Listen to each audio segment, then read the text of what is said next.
Bom, Gustavo, obrigado aí, tá, pela apresentação e também pela oportunidade, tá, de abrir esse espaço para mostrar um pouco do que eu trabalho. Sempre um prazer mostrar para os estudantes o que a gente faz, né? Agora sim, a gente mostra sempre um pouquinho do que a gente faz, porque na prática eu trabalho, quer dizer, eu trabalho com muitas coisas, né? Inclusive eu vou falar de ácidos graxos, mas eu tenho trabalhado também com fármaco, né? Mas contribuindo com a física que eu aprendi durante toda a minha formação. Bom, quero agradecer também ao PET, né? PET de Física da UESP e a todos os presentes, tá? Eu gostaria de saber, Gustavo, se eu posso falar à vontade, com tranquilidade, ou se o tempo vai ser bem rigoroso, porque... Tem aí uma hora aí para poder falar, ficar à vontade. É porque, assim, eu dediquei alguns minutos para a gente mostrar algumas coisas que, às vezes, é mais importante você mostrar uma animação, um vídeo, que aquilo fica marcado na memória do estudante, né? Pode ficar à vontade. E é bom a gente gastar esse tempinho, entendeu? Então, eu vou gastar uns tempinhos aí. Primeiro, fala um pouco aí, então, sobre esse Rio Guamá. Como é o nome daquela baía que tem lá, perto da Estação das Docas ali, que é a Baía do... Guajará. Guajará. Guajará. Guajará, estou vendo aí, muito bonito. É o nome de um pássaro, Guajará. E essa foto que você está aí, que está no cartaz de divulgação, que rio é esse aí? É o Rio Guamá ou é Eu já ia falar. Esse aí é o Rio Guamá, está anotado embaixo. Tá? Se você prestar atenção, eu anotei aqui, ó. Esse aqui é o Rio Guamá, tá? E esse Rio Guamá, ele banha a nossa universidade. E aqui, não está aparecendo na imagem, mas hoje em dia já tem uma orla muito bonita aqui. Então, você tem uma orla que contorna aqui essa parte da universidade. E aqui à esquerda, bem no cantinho inferior, você tem um restaurante universitário. Então, você aproveita o almoço, né? Já com essa bela vista aqui do Rio Guamá, né? E do outro lado, tem uma ilha, né? Na verdade, várias ilhas. Tem vários restaurantes muito bons lá. Um dia, se vocês forem na universidade, aproveitem, tá? Tem um prédio bem aqui. Eu vou logo fazer a propaganda, já que o Guzmão adiantou aí. Esse prédio grande aqui é um prédio didático, onde funcionam todas as aulas do pessoal do ensino básico, né, que a gente chama básico, mas são as licenciaturas. Aí, deixa eu ver, mais acima tem aqui a reitoria. Aqui do lado esquerdo, é mais ou menos por aqui, fica a física, né? Já, na verdade, não deu para pegar direito aqui a física, mas fica mais ou menos por aqui. Existem muitas outras áreas e outros prédios de vários cursos, porque a universidade é muito grande, não é só esse espaço que vocês estão vendo aqui. Eu diria a vocês que é mais ou menos 4 ou 5 vezes maior do que esse espaço que vocês estão vendo na imagem, tá? Então é isso. Nossa universidade é privilegiada, eu diria assim, né? Por conta desse rio. Então, só para destacar, já que o Guzmão comentou sobre o rio, a Baía, né? Baía Guajará, na verdade esse rio Guamá, ele vai em direção aqui, né, contornando toda a cidade, e vai lá para frente da cidade, e se encontra com outros rios, né, mais adiante, e então na frente você tem o que o pessoal chama de Baía do Guajará. E aí depois vai em direção ao estado de Macapá, né, em direção ao oceano, tá? Bom, pessoal, então vou falar agora um pouco da palestra, né? Vocês estão vendo o título aqui, eu escolhi esse tema para a gente discutir e mostrar um pouquinho para vocês sobre as propriedades de alguns ácidos graxos, tá? E como o próprio título fala, o estudo é em ácidos graxos majoritários, né, que são ácidos graxos contidos em óleos vegetais da Amazônia, e a gente tem procurado tentar estudá-los para tentar valorizar esses óleos e aí tentar agregar valor e, quem sabe, contribuir mais para a nossa região no futuro, né? Pelo menos esse é o nosso objetivo, né? E a gente tem trabalhado em várias perspectivas, tanto do lado da física básica, como a gente também está tentando atrelar esses ácidos graxos com outros materiais para tentar agregar um valor maior, tá? Então é isso. Bom, eu peguei eu aproveitei um pouco aqui da oportunidade para falar um pouco sobre o grupo da Física Experimental lá daqui de Belém, né? Mostrar também a instrumentação que nós temos lá, os equipamentos, e aí depois, propriamente, eu entrarei na discussão do tema da palestra, tá? Bom, pessoal, na Física Experimental de Belém, tem esses componentes que vocês estão vendo, nós somos 7 professores, tá? Aí eu coloquei aí eu, né? Aí tem o professor Sancleito, professor Valdeci, professor Newton, professor Cláudio, professor Valdomiro e o professor Rafael, que inclusive é cearense, né? Foi contratado recentemente. Obviamente tem os estudantes de doutorado e os estudantes de mestrado que trabalham conosco, tá? Também os estudantes de pós, quer dizer, os pós-doc, né? Bom, pessoal, eu coordeno um grupo chamado GERTRAF. Esse grupo, ele foi pensado em homenagem ao professor Josué, que foi meu orientador. Aqui tem uma foto do professor Josué na parte inferior, tá? E por que surgiu esse grupo e por que surgiu a logo do grupo? A logo do grupo está aqui à direita, que foi desenhada por um estudante chamado Tiago, tá? À esquerda você tem aqui o original, né? O gráfico original, mostrando o comportamento de um grupo espacial em função da temperatura, tá? Isso aqui o Josué tirou uma caneta do bolso, né? Então, o Josué era uma pessoa muito espontânea, tirou a caneta do bolso e foi tentar explicar isso na presença do professor Paulo de Tarso. Explicar como é que aconteceria uma transição de fase de um grupo C2H, isso para um material orgânico, tá? Material orgânico. Mostrando que você tem um comportamento bem suave, né? Esse ponto bem aqui é a temperatura crítica, então nós pensamos o grupo em homenagem ao professor Josué, tá bom? Aqui estão os componentes do grupo GERTRAF, caso eu, né? Depois vem a Nayane, que é uma estudante de doutorado, a Jéssica, que é uma estudante de doutorado, mas lá do programa de pós-graduação em Ciência dos Materiais de Imperatriz. O Guzmão falou no início que eu faço parte de 3 programas de pós-graduação, não é só da física, tá? Então a Jéssica é lá de Imperatriz, quer dizer, faz o doutorado lá em Imperatriz. Tem o Gislailson, que faz doutorado com a gente na física em Belém. Tem o Valdinei, Leandro, o Amaral, que entrou recentemente, também está fazendo doutorado conosco na física. Tem a Carliana, que faz mestrado em Imperatriz, tá? E ela, só para destacar, a Jéssica e a Carliana estão estudando fármacos, tá? A Jéssica sintetizou e está caracterizando antitumorais, a Carliana trabalha com azitromicina, tá? E mais abaixo tem a Elane, né, que entrou recentemente no mestrado da física, tem a Luane, que é estudante de IC, e tem a Adria, que também estava conosco, mas agora está fazendo doutorado do professor Paulo de Tarso, em Fortaleza, na física, tá? Bom, gente, no programa nós desenvolvemos muitas atividades, né? Como nós somos, embora nós somos um grupo pequeno, mas nós conseguimos explorar muitas propriedades de diversos tipos de materiais, desde a fase líquida até a fase cristalina. Então, a gente estuda material na fase líquida, e na fase cristalina, e em algumas situações, em casos que até, não propriamente dito, né, mas a gente consegue também avaliar, dependendo da situação, como reações químicas, o material, quando ele passa pela uma fase gasosa ou, né, submetido a determinadas condições. Bom, mas enfim, propriamente dito, basicamente, como está aqui, nós estudamos propriedades vibracionais e estruturais de vários materiais em condições ambiente de temperatura e pressão. Desculpa.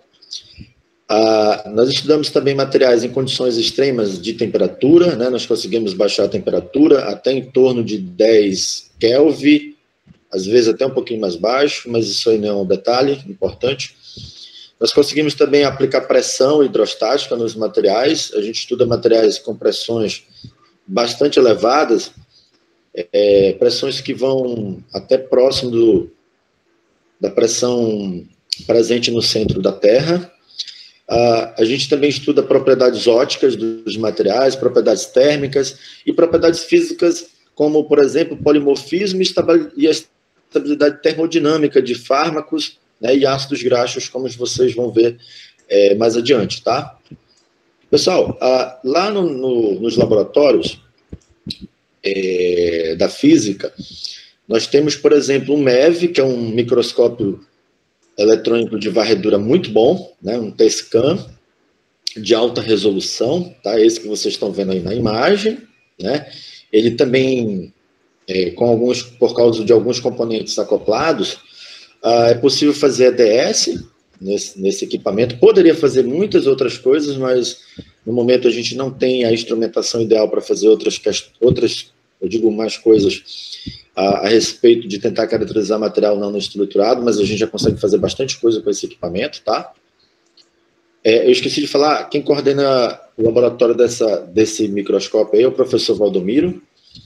Tem também esse equipamento aqui de análise térmica, tá? Que é um equipamento muito versátil, porque ele permite medir tanto DSC, DTA e TG, ou seja, ele consegue medir propriedades térmicas dos materiais, tá?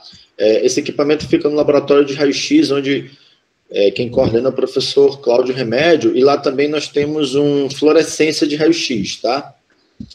E como eu falei de fração de raio-x, quem é coordenado pelo professor Cláudio Remédio, aí tem esse equipamento aí que é um difratômetro, né?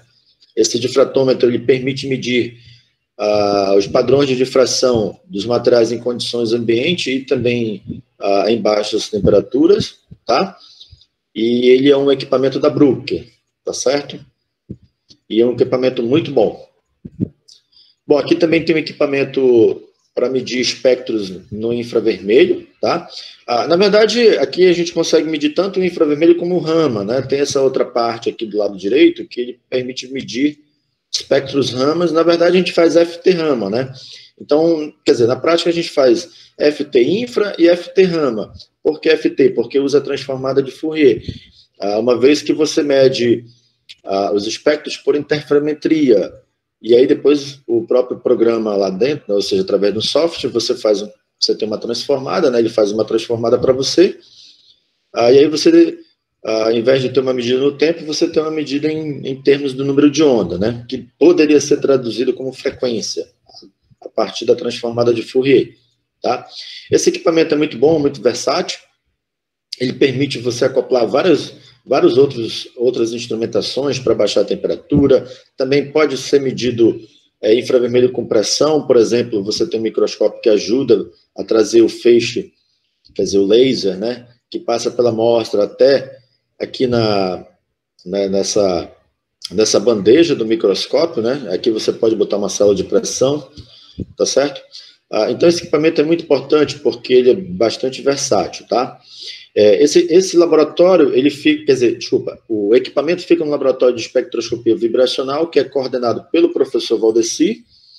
Lá, neste laboratório, nós temos o equipamento do T64000, que eu vou mostrar mais adiante para vocês, tá? Que é o equipamento mais importante do departamento, porque ele é o coração da nossa pesquisa, tá? Bom, pessoal, eu resumi aqui um pouco do que eu vou falar a respeito dos ácidos graxos, tá? Eu vou falar inicialmente de alguns conceitos relativos aos ácidos graxos. Vou mostrar também propriedades e aplicações sobre eles. Vou falar sobre a composição química de alguns óleos vegetais que nós temos na Amazônia, que muitos deles vocês já consumiram, com certeza. Vou falar também sobre alguns conceitos de maneira qualitativa sobre cristais e espectroscopia vibracional. Peço até perdão para vocês por não aprofundar, mas isso para a gente não perder tanto tempo. Mas qualquer coisa, vocês fiquem à vontade para me perguntar no final, tá bom?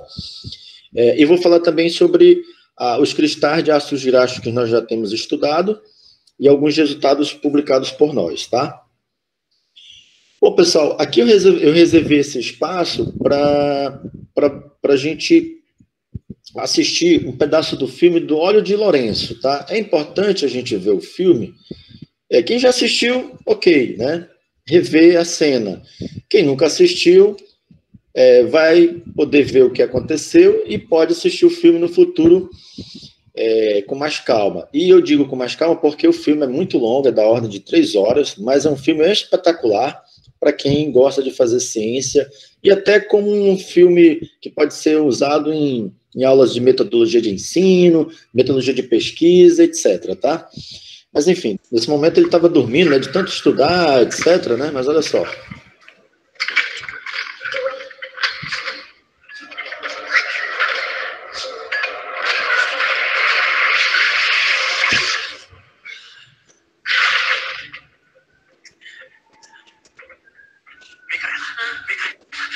São a mesma enzima. Existe só uma enzima nas 2 cadeias. A mesma enzima, maldita, a mesma. Então, se a enzima estiver ocupada fazendo molas saturadas, ela vai deixar de alongar as saturadas. Certo, então nós temos um modo de enganar a natureza. É um princípio chamado inibição competitiva. Tá, tudo bem, Nicolás. Você acha que isso é uma hipótese razoável? Mais do que isso. O que você fez foi esclarecer o caminho bioquímico. Augusto, eu gostaria de lhe dar os parabéns. E isso explicaria por que os ácidos oleicos só conseguem 50% de êxito. Essa 18, entende? Está muito abaixo da cadeia. Tudo bem, tudo bem. Então, vamos colocar uma segunda barreira. Vamos bloquear o bandido mais acima na cadeia. Os saturados mais acima na cadeia entre C20 e C24. Aí vamos deter esses desgraçados totalmente. Como vai fazer? Adicionando sele de 2 molas insaturada. Mas esse é o ácido erúcico. Exatamente. É ácido erúcico. Marta? Pois não? Entre os nossos estudos animais, você vai achar um arquivo sobre o ácido erúcico. Se escreve ERUCICO. Está bem. Obrigado. Então, acha que isso não vai funcionar? Acho que o que vocês dois fizeram foi postular uma teoria que pode trazer enormes benefícios. Mas quanto ao ácido erúcico, ele gera problemas cardíacos nos ratos. E já que não é seguro para ratos, eu não sei que justificativa pode haver para utilizar o drogado como terapia em humanos. Mas, Nicolás, o ácido erúcico é o principal componente do óleo de colza, não é? Sim. O óleo de colza, ele é pouco na China e também na Índia. Todas as contaminações Tem uma olhada hipnose cardíaca, lesões do miocárdio, depósito de colesterol nas glândulas adrenais e danos ao sistema reprodutor. Eu acho que o peso das provas é grande demais. E nenhuma comissão de aprovação de estudos humanos vai fazer outra coisa, além de descartar o ácido erúcico imediatamente. Mas, Nicolás, você não sabe que os estudos humanos já foram feitos pela história? Eles estão consumindo esse óleo naquele país há milhares e milhares de anos. Você não pode esperar que eu inicie um protocolo com base nesse tipo de afirmação. Então talvez você deva examinar o seu protocolo quando há crianças morrendo e descobrir o meio de pesquisar esses casos. Calma, por favor. Simplesmente estamos tendo uma contradição e nada mais. Vamos procurar mais informações, não vamos descartar o ácido. Micaela, se eu ignorar todas essas provas, iniciamos uma terapia com base no ácido erúcico. Se algo der errado, o que fazer? Imagino que a proporção entre risco e recompensa não é muito interessante para você. O que você disse? A vida de um menino não é o bastante para recompensá-lo para arriscar a reputação do instituto e da estima dos seus colegas. Seu comentário é supérfluo. A sua responsabilidade se resume apenas ao seu próprio filho. E a responsabilidade é com todos os meninos que sofrem dessa doença, agora e no futuro. É claro que eu também me angustio com o sofrimento do seu filho. E é claro que aplaudo vocês pelo esforço que fazem para salvar seu filho. Mas eu não tenho nada a ver com esse óleo. Não estamos pedindo, doutor, nem sua angústia, nem seu aplauso. Estamos pedindo só um pouco de coragem. Doutor Nicolás, a gente se fala depois.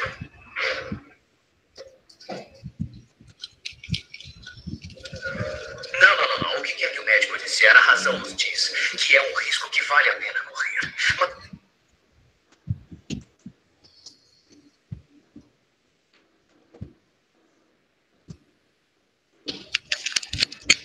Bom, Guzmão, deu para ouvir aí o discurso? Eu sim. Sim. Estava ótimo, Aldo. Escutei perfeitamente. Ótimo. É claro que o filme é um filme, para mim, espetacular, porque ele tem uma riqueza muito grande de conhecimento, de aprendizado, entre outras coisas. A questão são dois pais que tinham um filho, né? Com a doença rara, né, chamada adrenoleucodistrofia, onde as gorduras saturadas, elas prejudicam os neurônios, né? E aí são pessoas comuns que começaram a ver o filho sofrer e começaram a estudar bioquímica pesada e encontraram a solução, eu diria assim, a solução para inibir a doença, né? Não vou entrar em detalhes, quem quiser assistir o filme vai ver mais detalhes. Mas a questão existe hoje em dia um óleo chamado óleo de Lourenço, que é esse que vocês estão vendo à esquerda, né? E esse óleo de Lourenço, ele é composto por 2 ácidos graxos monoinsaturados, que é o que eles citaram na cena que eu mostrei para vocês, e que foi descobertos Não que os ácidos foram descobertos, tá? Mas eu estou falando do óleo de Lourenço, tá? Foi descoberto pelos pais do Lourenço, tá? Que são 2 italianos, né? Então, o que acontece? Os pais descobriram uma mistura de ácido oleico com ácido erúcico que proporciona a inibição da doença. Agora, é claro, a doença ela pode ser evitada se for diagnosticada logo no início, porque já que é uma doença degenerativa, ela prejudica várias partes dos neurônios, e isso vai acarretar uma série de problemas, né? Que inclusive até cegueira, tá?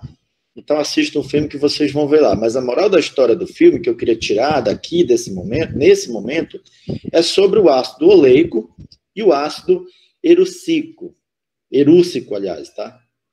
Porque ele não é muito conhecido, eu não conheço muito bem ele, então ainda tenho dificuldade de falar. Quando eu conheci a primeira vez, eu conheci ele em inglês, né? Porque eu tive que ler vários artigos, mas enfim. Mas a questão, gente, é que esses 2 camaradas aí é a solução para inibir a doença descoberta pelos pais, que eram pessoas comuns, mas que resolveram estudar, né, a fundo sobre a doença do filho. Então é isso, tá, pessoal? Então, olha só, adiante. Lembra dos 2 camaradas que eu acabei de mostrar para vocês? O ácido oleico, né? O ácido oleico está aqui à direita, né? Essa moléculazinha aqui, ó, oleique, e tem o erosic, né? Que é o C22 que foi mostrado agora há pouco, né? Ele é um C22 porque tem 22 carbonos. O ácido oleico é um C18 porque tem 18 carbonos, tá? E aí está aqui do lado, né, uma informação importante, que eles são monoinsaturados, eles são chamados de ômega 9. Por que eles são chamados de ômega 9? Porque eles têm uma dupla ligação entre o 9º e o 10º carbono. Isso que é comum entre eles 2, tá? Ou seja, o que tem de comum entre as 2 moléculas? Eles são monoinsaturados, porque tem uma dupla ligação entre o 9º e o 10º carbono. Como é entre o 9º e o 10º carbono, então os 2 são chamados de ômega 9, tá? E mais aí embaixo, vocês têm aqui veja, o que eu acabei de falar são os monoinsaturados, mas existem os poliinsaturados, que tem mais de uma dupla ligação, que no caso, por exemplo, o ácido linolênico, o ácido linoleico e o ácido acridônico, tá? Eles possuem várias duplas ligações, né? Eu poderia falar mais detalhes, mas eu não vou entrar em muitos detalhes. Tudo bem? A questão é que eles são poliinsaturados, inclusive muito reativos, né, por conta dessas insaturações. E mais à esquerda, nós temos aqui alguns exemplos de ácidos graxos saturados. O que são os ácidos graxos saturados? São moléculas que não têm dupla ligação, tá? São moléculas que têm simplesmente ligação simples entre os carbonos. Por isso que eles são chamados de saturados. E aqui tem, né, 2 camaradas que eu quero destacar, que é o ácido esteárico e o ácido palmítico, que a gente tem estudado bastante nos últimos anos. Inclusive, eu estudei os 2 desde a época... Na verdade, eu venho estudando eles desde a época do meu mestrado, mas eu me aprofundei um pouquinho sobre esses 2 aqui embaixo, na época do meu doutorado, tá? Bom, gente, então, vocês já estão conhecendo um pouco aí dos ácidos graxos, né? E vocês viram no filme que eles são extremamente importantes no metabolismo do organismo humano, tá? E a presença deles, vocês podem encontrar ácido graxo em qualquer ser vivo na natureza, tá certo? Em vegetais, em animais, e para o ser humano eles são extremamente importantes, tá? Como vocês viram, né, agora há pouco, eles conseguem ajudar, né, em combater aquela doença, que até o nome é complicada, né, mas é uma doença degenerativa. Aliás, os ácidos graxos insaturados, eles nos ajudam a combater diversos tipos de doença degenerativa, tá? Bom, aqui eu tenho mais umas imagens sobre o ácido palmítico, né, que aqui é a molécula do lado esquerdo, que é uma molécula saturada, como eu já comentei antes, porque as ligações entre os carbonos são simples. As bolinhas em cinza representam os hidrogênios, e as bolinhas vermelhas representam o oxigênio, tá, gente? Esse grupo aqui, onde tem os oxigênios, nós chamamos de grupo carboxílico. O outro extremo, que tem um grupo CH3, nós chamamos de grupo metil, tá? Que é um grupo CH3. E os ácidos graxos têm esses grupos aí, né? Na verdade, é o que nós chamamos de ácidos graxos monocarboxilados, porque tem um grupo carboxílico, né? Mas existem outras famílias de ácidos graxos, são muitas, são inúmeras, né? Não saberia dizer para vocês quantos, mas são muitos.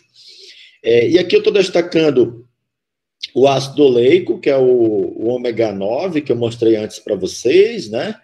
Que é a molécula que conseguiu frear a doença do filho dos Odones, que é o casal que vocês viram discutindo lá com aquele diretor do instituto, né? Inclusive, ele é um pesquisador de alto nível, né, na época, tá certo?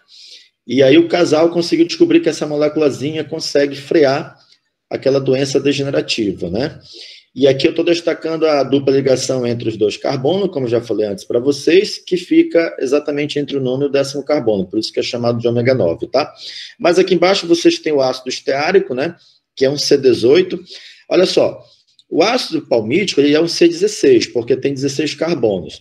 O ácido esteárico é um C18, porque tem 18 carbonos, mas a molécula é muito similar. A diferença é no tamanho da cadeia por conta dos 2 carbonos a mais, tá bom? Mas veja, tomem cuidado. Essas moléculas, embora são parecidas, o ácido palmítico com o ácido esteárico, mas as propriedades são diferentes, tá? Tem que tomar muito cuidado com isso, tá bom? Bom, pessoal, aplicação dos ácidos graxos, né? E algumas propriedades também. Então, os ácidos graxos possuem uma propriedade muito importante chamada polimorfismo, né? Que vocês estão vendo aqui em cima, e que é muito versátil, né? Inclusive, os ácidos graxos são estudados aí desde... vocês viram aquele filme, retrata uma situação da época de 1985, mas os ácidos graxos são estudados há muito tempo antes, tá?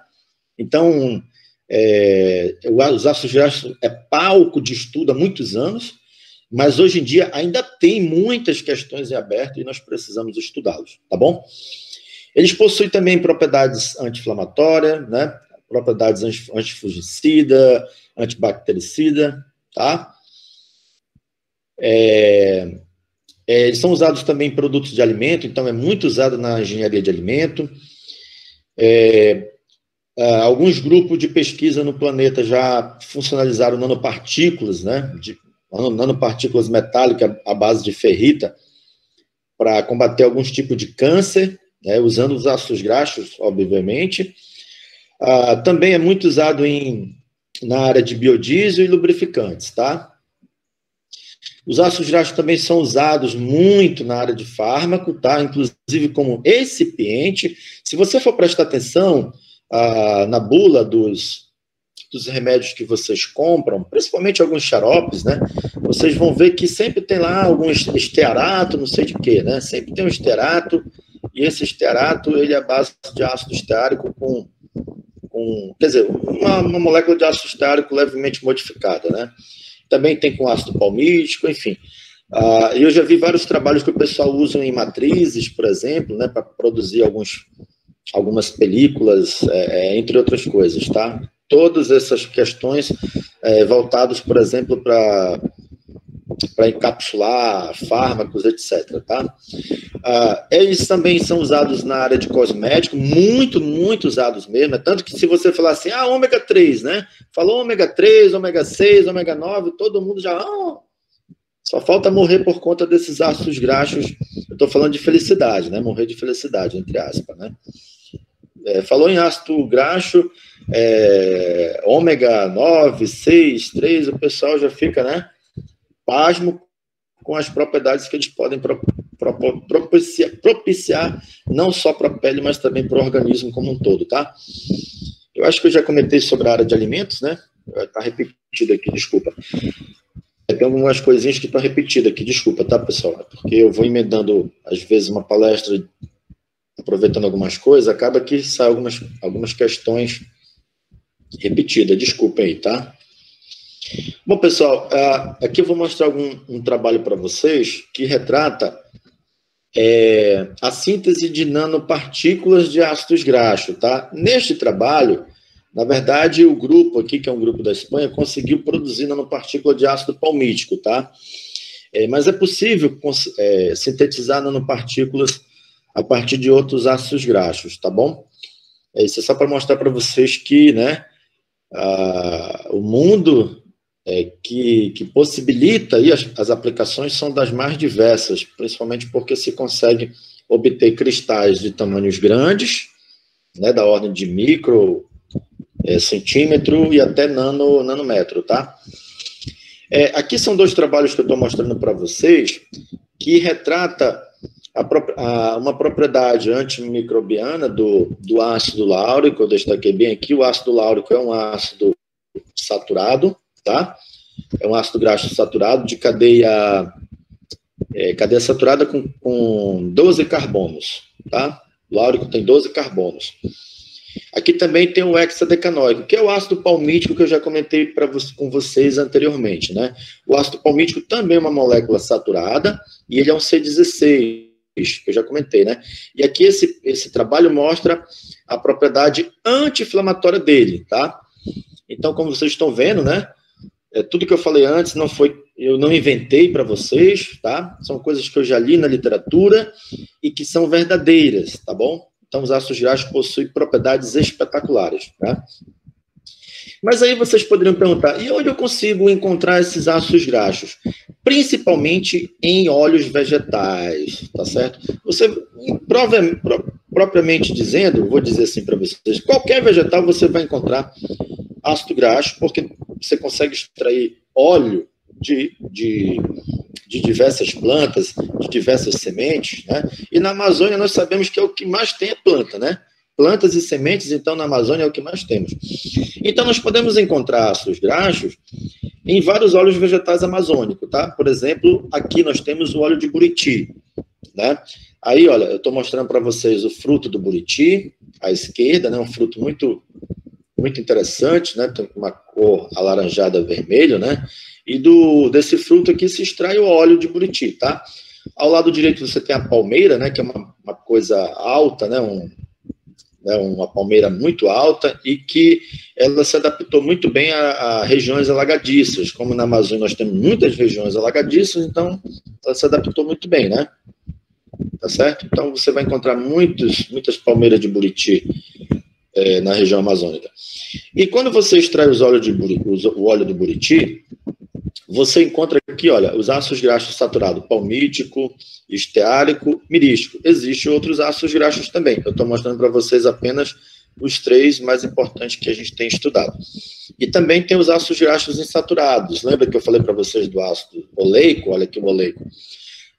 Nessa composição química aqui, que foi feito um estudo por essa pessoa que está aqui citada embaixo, ele identificou que no óleo de buriti pode ser encontrado da ordem de 78% em ácido oleico, né? Quando você olha para os ácidos graxos. Só que tem trabalhos que mostram que você consegue extrair ácido oleico até da ordem de 85%. 85% só de ácido oleico, tá? Além do ácido oleico, você encontra também ácido linoleico e ácido linolênico, tá? Agora eu vou destacar um ponto importante aqui para vocês. O ácido oleico é chamado de ômega 9. O ácido linoleico é chamado de ômega 6. E o ácido linolênico é chamado de ômega 3, que são os 3 camaradas que em qualquer produto de cosmético vocês vão encontrar facilmente.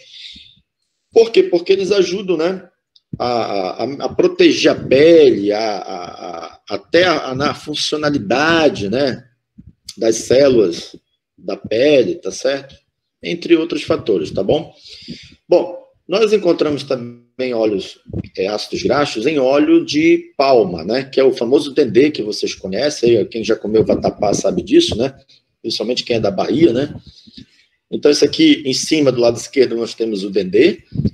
O óleo de dendê é extraído dessa polpa, tá? Só tomar o cuidado, porque... Tá voltando aqui sem querer, desculpa, gente. Quer dizer, tá indo para frente. Negócio que eu tô sem um mouse aqui. Bom, gente, então se extrai o óleo de palma ou dendê dessa polpa alaranjada, tá?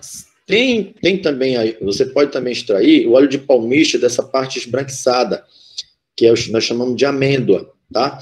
Então, desse fruto aqui, se extrai o óleo de dendê, né? E da amêndoa de dentro, você extrai o óleo de palmiste, né? E, obviamente, a composição química dos dois é diferente.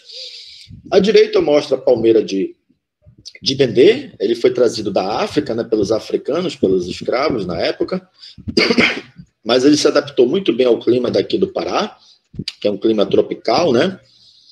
E aí, enfim, é uma palmeira que produz muito bem aqui na nossa região, tá? Quem conhece a Agropalma, né? Quem já viajou na PA, indo para Marabá, essas regiões aí para o sul do Pará, já deve ter visto a plantação de dendê lá da Agropalma. Bom, gente, no dendê, no óleo de palma, você pode encontrar aqui os ácidos palmíticos, ácidos steáricos e os ácidos mirísticos, tá? Também pode ser encontrado aqueles ácidos graxos insaturados que eu já mostrei anteriormente. Inclusive o ácido oleico, né, num percentual muito grande, tá? Tá bom? Eu quero destacar também o ácido palmítico, né? Olha, vê que o ácido palmítico ele é praticamente tem a mesma concentração do ácido oleico. Então, eles competem entre eles dentro do óleo de palma, tá? No óleo de castanha do Pará, que agora não é mais castanha do Pará, é castanha do Brasil, né? Você encontra ácido graxo. Inclusive selênio, né? Nós encontramos selênio, que é um mineral muito importante para nós, né? Para o organismo.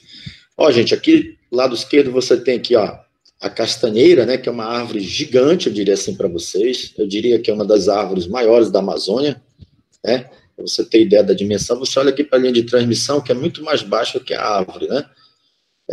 E aqui tem a composição química da castanha, né? Você tem os ácidos graxos saturados, o palmítico, o steárico e o mirístico, né? E aí, mais adiante, você tem os ácidos graxos insaturados aqui. Tem o ácido oleico, o ácido linoleico, o ácido linolênico, né? Eu quero chamar a atenção que na castanha, né? Por isso que é bom comer castanha, você tem uma grande concentração de ácido linolênico. Eu destaquei aí, ó, o ácido linolênico tem uma concentração muito alta.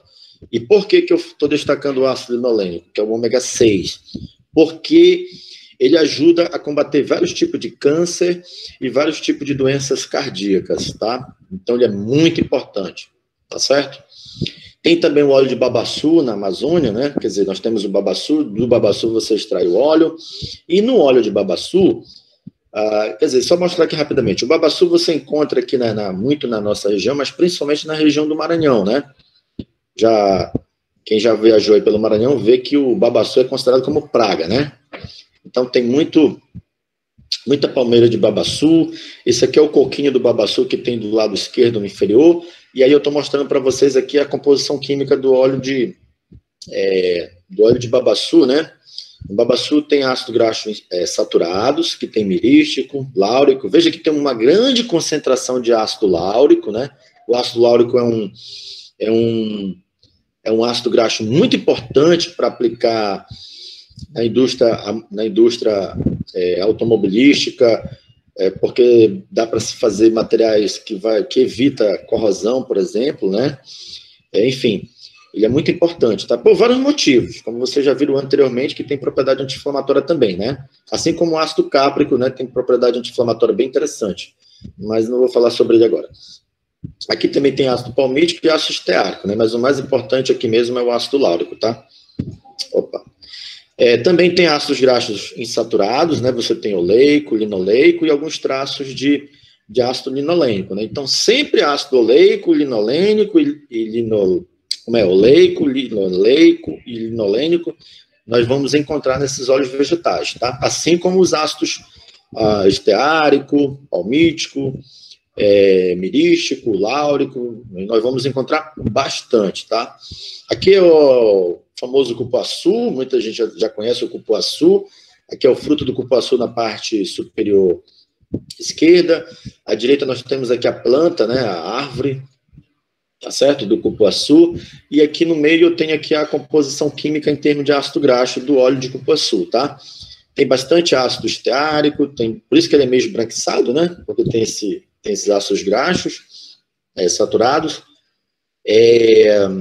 Então tem ácido esteárico, palmítico, araquídico, né? Uma concentração razoável. Eu mostrei para vocês no início o ácido araquídico, logo no início mesmo, depois do filme, né? É uma molécula grande, né? Eu não vou lembrar, mas eu acho que ele é um C22, ou é C20, eu não lembro agora exatamente. Bom, mas aí você também tem ácidos graxos insaturados no óleo de cupuaçu, tem ácido oleico, uma grande concentração de ácido oleico. Às vezes as pessoas perguntam, por que a pessoa come muito fruto da Amazônia, né? E não tem problemas cardíacos, etc. Porque tem muitos ácidos graxos insaturados na composição química, tá? E eles protegem o organismo humano de vários problemas cardíacos e problemas até como doenças degenerativas, como vocês já viram anteriormente, tá? Bom, aqui nós temos também o óleo do açaí. Quem não conhece o açaí, né? Exportado aí até para o mundo árabe, que eu já descobri, né? Existe exportação também para países árabes. O óleo de açaí, né, como o fruto tem uma cor preta, né? Escura. Aqui você tem à direita, né, uma árvore, uma palmeira do açaí com bastante frutos. Então, desse carocínio você pode extrair o óleo, né, onde você tem ácidos graxos saturados e insaturados. O que é interessante é que você encontra ácido palmítico, ácido esteárico no óleo de açaí, mas veja, há também a concentração de ácidos graxos insaturados, como o ácido oleico, o linoleico, mas eu quero chamar a atenção para um novo camarada que apareceu aqui, chamado palmitoleico. E ele, apesar de baixa concentração, mas ele é bem representativo e é interessante, por quê? Porque o ácido palmitoleico, ele tem 16 carbonos e uma dupla ligação entre o nono e o 10º carbono. Então, ele é um ômega 9. Veja, ele é um ômega 9 com a cadeia C16. Então, ele é primo do ácido oleico. Por isso que ele é, né, parecido com o ácido oleico. Não é à toa que é chamado de palmitoleico, né? É um C16 parecido com ácido oleico. E ele leva esse palmito de palmítico, né? Então, foi uma mistura aí de palmítico com oleico, né? Surgiu, então, o palmitoleico. E ele é muito habilidoso para combater vários tipos de câncer e doenças cardíacas, tá? Eu estou falando disso baseando-se na literatura, tá? Não estou falando de coisa aqui que eu acho que isso é verdade, não. Estou me baseando em coisas que eu já li na literatura, tá? Bom, pessoal, também tem um famoso bacuri, que inclusive eu descobri há pouco tempo, indo no Piauí, que aí no Piauí tem bacuri, né? A árvore de bacuri também é uma árvore grande, parecida com a castanheira, inclusive muito raro o bacuri, né? Mas do bacuri você consegue extrair o óleo, e do óleo você consegue extrair ácido graxo. E o que é interessante é que no óleo de bacuri, você tem ácido palmítico numa grande concentração, né? Não é à toa que ele é branquinho, né? Que, inclusive, uma fruta deliciosa, né? O sorvete de bacuri, então, né? É um negócio, é um pecado, né? Quem que não gosta do bacuri? Raramente. Bom, também tem muito ácidos graxos insaturados, mas olha onde eu quero chamar a atenção. Eu quero chamar a atenção no palmitoleico de novo, né? Que é um ácido graxo excelente para combater doenças cardíacas, né? E ele tem uma grande concentração, no meu ponto de vista, e até mais do que o próprio açaí, tá certo? Então, veja, o óleo de bacuri, né? Você tem tanto o ácido oleico quanto o ácido linoleico numa boa representação, além de ácido linoleico e ácido linolênico, tá certo? Não é à toa, né, que ele, já que tem vários ácidos graxos insaturados, os famosos ômegas, né, então abusem do óleo de bacuri ou do fruto de bacuri, tá bom? Bom, gente, aqui eu vou mostrar algumas moléculazinhas para vocês, que eu peguei aqui do mercúrio, bem interessante, para vocês verem como é que a gente estuda os nossos materiais na fase cristalina. Porque esses óleos, como eles têm ponto de fusão, quer dizer, os óleos que eu digo os insaturados, né? Porque os insaturados o ponto de fusão é baixo. Mas o ponto de fusão dos ácidos graxos saturados é alto, dos insaturados é baixo, né? Quer dizer, dos saturados, o ponto de fusão dos saturados é alto e dos insaturados é baixo. Só para sistematizar, tá? Mas eu vou mostrar aqui para vocês, olha, a molécula de ácido palmítico. A molécula de ácido palmítico, ela tá... Desculpa, gente, não é o ácido palmítico, esse aqui é o ácido esteárico, tá? Deixa eu só conferir aqui. É o ácido esteárico, isso mesmo. Aqui você tem a moléculazinha de ácido esteárico, ela sozinha, olha. Eu botei ela para se movimentar, tá bom? E esse ácido esteárico, a gente consegue recristalizar ele. E o que é legal, que ele se recristaliza com uma simetria que nós chamamos de monoclínica. É uma geometria, nós chamamos de simetria, mas na verdade é uma geometria monoclínica. E as moléculas se rearranjam no espaço, formando uma célula unitária, que é essa caixinha que vocês estão vendo aí. Então a caixinha nós chamamos de célula unitária, e ela contém 4 moléculas de ácido esteárico. Aí você poderia perguntar assim para mim, mas só tem essas 4 moléculas? Veja, um cristal, de fato, quando você vê um cristal, você tem muitas moléculas, tá? Não é só essas 4. É porque eu estou mostrando a menor parte do cristal, que nós chamamos de célula unitária. Tá certo? Eu não sei se eu vou conseguir colocar aqui, mas eu vou tentar colocar outras moléculas, tá? Eu não gostei porque ele alterou aqui o movimento. Eu queria que ele girasse devagar. Eu vou tentar botar outra molécula aqui. Não, vou ter que parar, não tem jeito.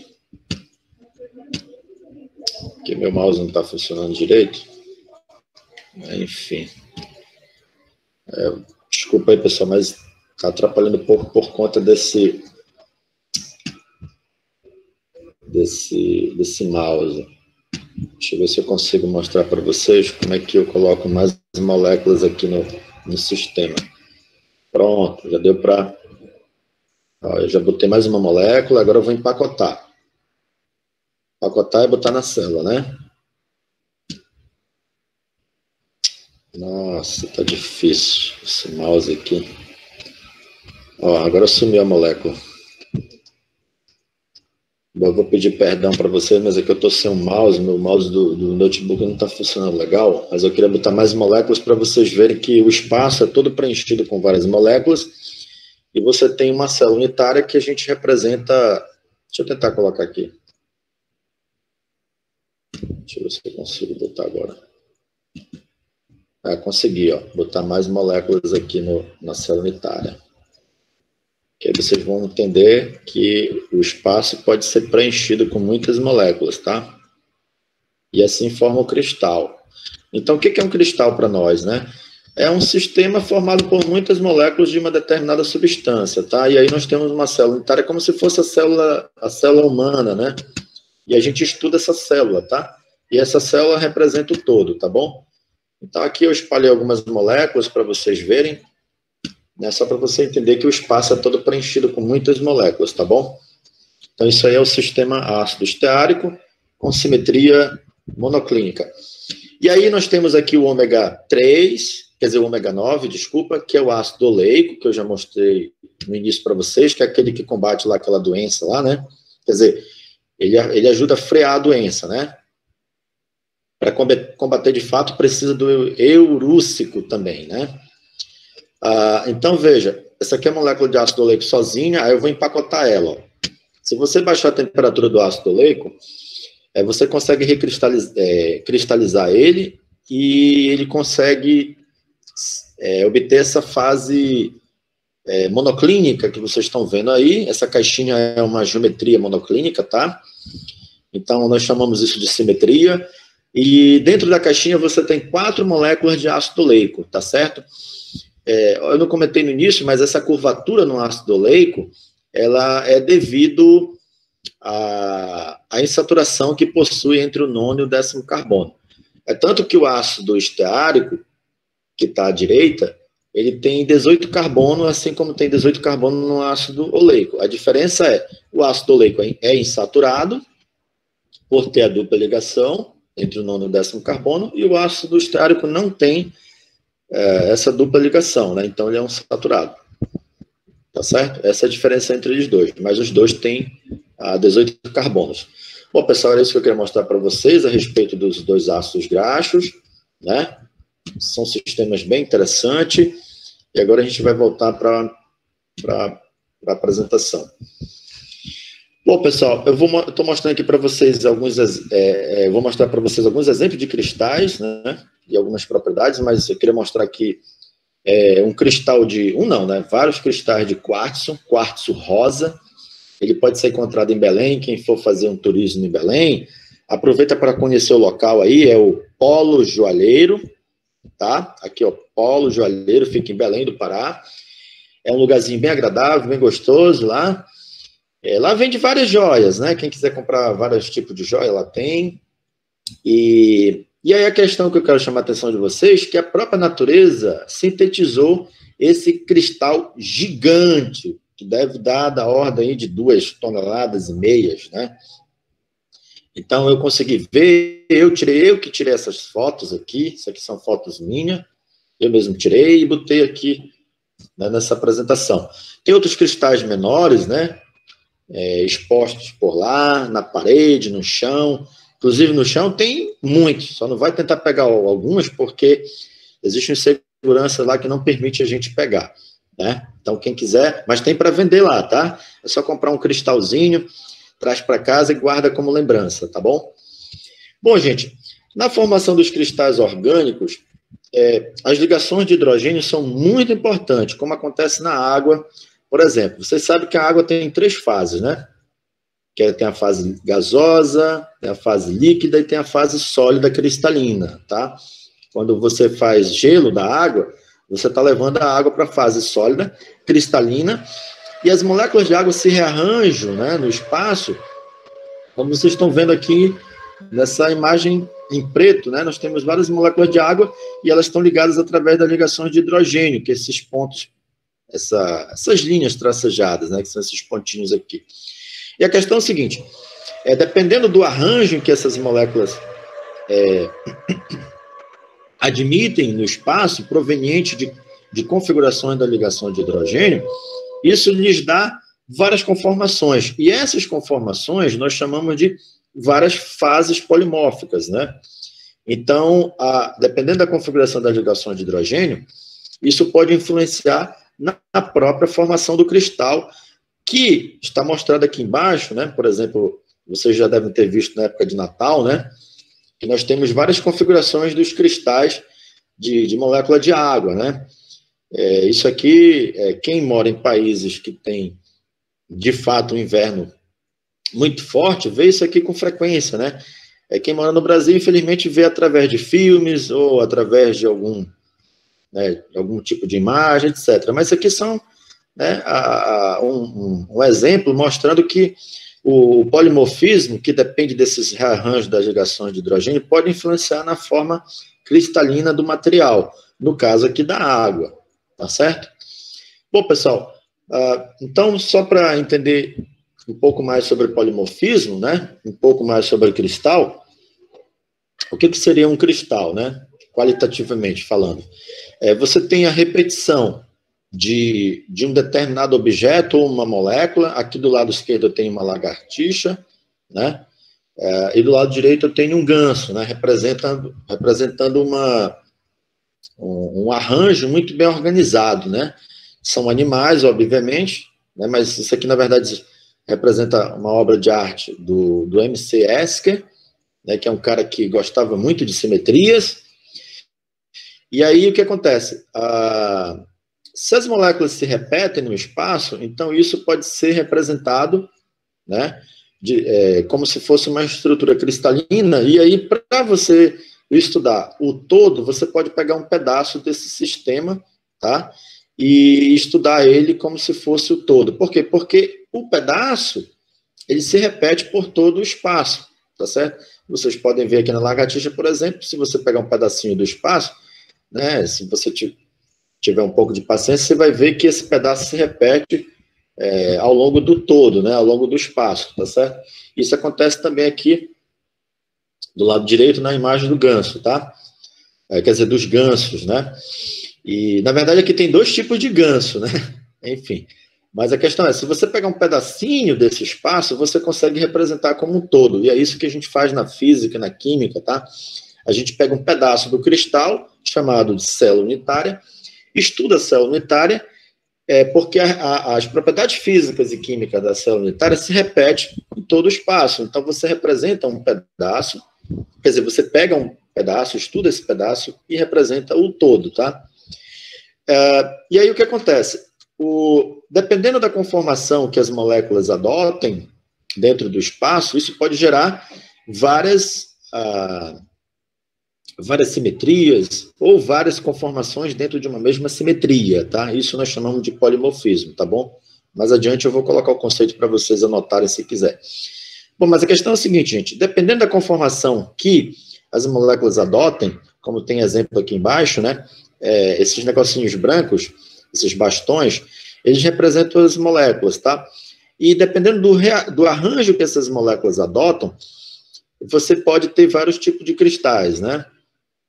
E aí eu coloquei aqui, por exemplo, você tem o cristal B, você tem o cristal G, o cristal J, o cristal E, o cristal H e o cristal K. Então, o que acontece? Uma mesma molécula, ela pode admitir várias conformações e formar vários arranjos. E esses vários arranjos nós chamamos de polimorfismo, porque, ó, vários, né? Formas da mesma substância, tá? Então é isso. Bom, gente, na natureza nós temos várias simetrias. Eu já mostrei para vocês, né, do caso do ácido oleico e do ácido esteárico, na simetria monoclínica, mas nós temos várias. Mas as simetrias básicas que nós vamos encontrar na natureza são chamadas conceitualmente de redes de Bravais, tá? Então nós temos 7 redes de Bravais. A primeira aqui é a cúbica, que é mais simples encontrada na natureza, tá certo? Tem a hexagonal, tem a tetragonal, a romboédrica, a ortorrômbica, a monoclínica e a triclínica, tá? Veja, como é que você distingue uma em relação à outra, tá? Como é que você vai saber a simetria a respeito dessas células unitárias, que nós chamamos de redes de Bravais? Você olha para os comprimentos da caixinha, tá? Aqui os comprimentos da caixinha é chamado de A, B e C. E você também relaciona a simetria com os ângulos internos da caixinha, que nós chamamos de alfa, beta e gama. Então, veja, no caso da cúbica, os comprimentos da caixinha são iguais e os ângulos internos é 90 graus, porque nós temos uma simetria cúbica.